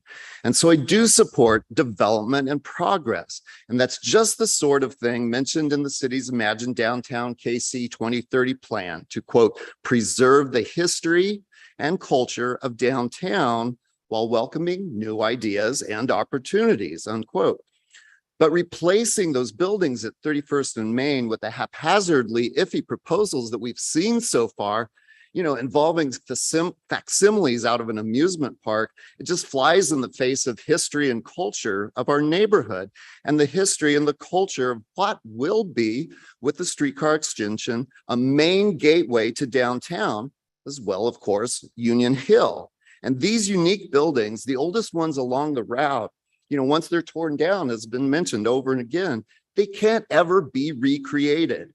And destroying these buildings is just going to signal to any visitors on the streetcar going from the Plaza to downtown, and to the people of Kansas City, the people who live here, the people of Union Hill, that we don't value. We're not invested in our city's history. What makes it different? What makes it special?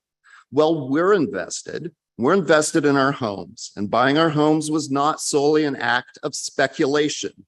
We care about where we live and the type of community we're a part of, and in being responsible stewards of the city for the benefit of those yet to come. So please help preserve these buildings so that they can become and remain part of a vibrant urban streetscape and neighborhood. and landmark reminders of Kansas City's storied history. Thanks. Thank you. Yes, okay.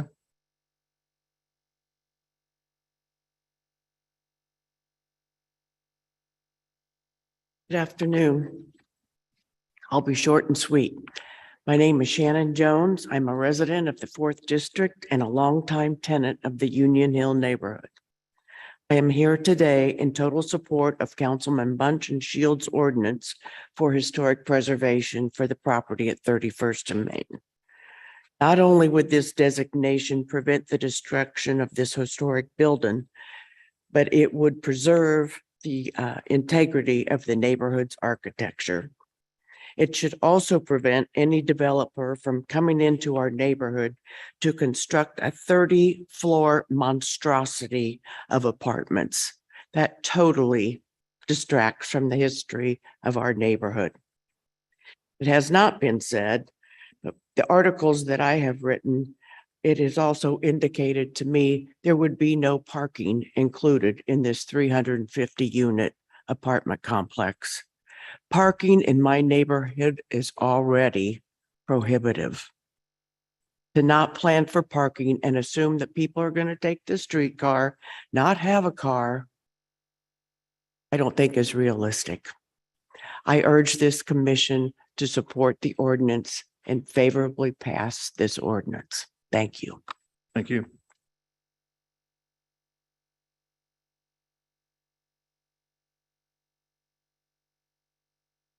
Greetings. My name is Clay Markison, and I'm a resident and tenant in the 4th District of Neighborhood in Union Hill on 30th Street. And I'm urging the commission to vote in favor of this ordinance and to pass on to the city council for their vote. My reasons for approval include the following. The above described Jesuric Building has much significance to the architecture, the neighborhood culture, structure, and therefore the interaction with the community. Interaction includes the whole feel of the community, and the historic significance is of importance both currently and since the 1880s when it was constructed. My personal story with this building includes frequently going on for walks, and my walks include going past this building. I love going past this building. I love taking pictures of this building. I post these pictures on Facebook, and my friends look at these pictures and they love the photographs. And it's not only of the building, but on the north side, have you seen the mural that's there? It is an incredible mural. Now, I don't know if that would be affected by destruction of this building. I assume it would, but I think that would leave a real negligence to this area. Another, as I said, I take the pictures. I am very aware of many residents that are in favor of preserving this building for the future of this community. To tear it down and build a 30-story apartment building with no parking accessibility would be a travesty to this neighborhood, in my opinion. I also think affordability is a large issue that if this apartment were built would not be accessible to most tenants. Affordability per city standards for tenants is approximately $1,200 per month. That's affordability. And the average income for a tenant, for a renter in Kansas City, Missouri is $38,000 a year. So again, for these and many other reasons not listed, I ask for the commission to approve this ordinance. Thank you. Thank you. Anybody else? Okay, is there anybody online, Joe, that would like to speak regarding docket item number 8? Yeah, there are 4 people. We'll start with Laura Burkhalter, and then Danny, then Randy Mixdorf, then Will Du Bois. Okay. We're starting with Laura.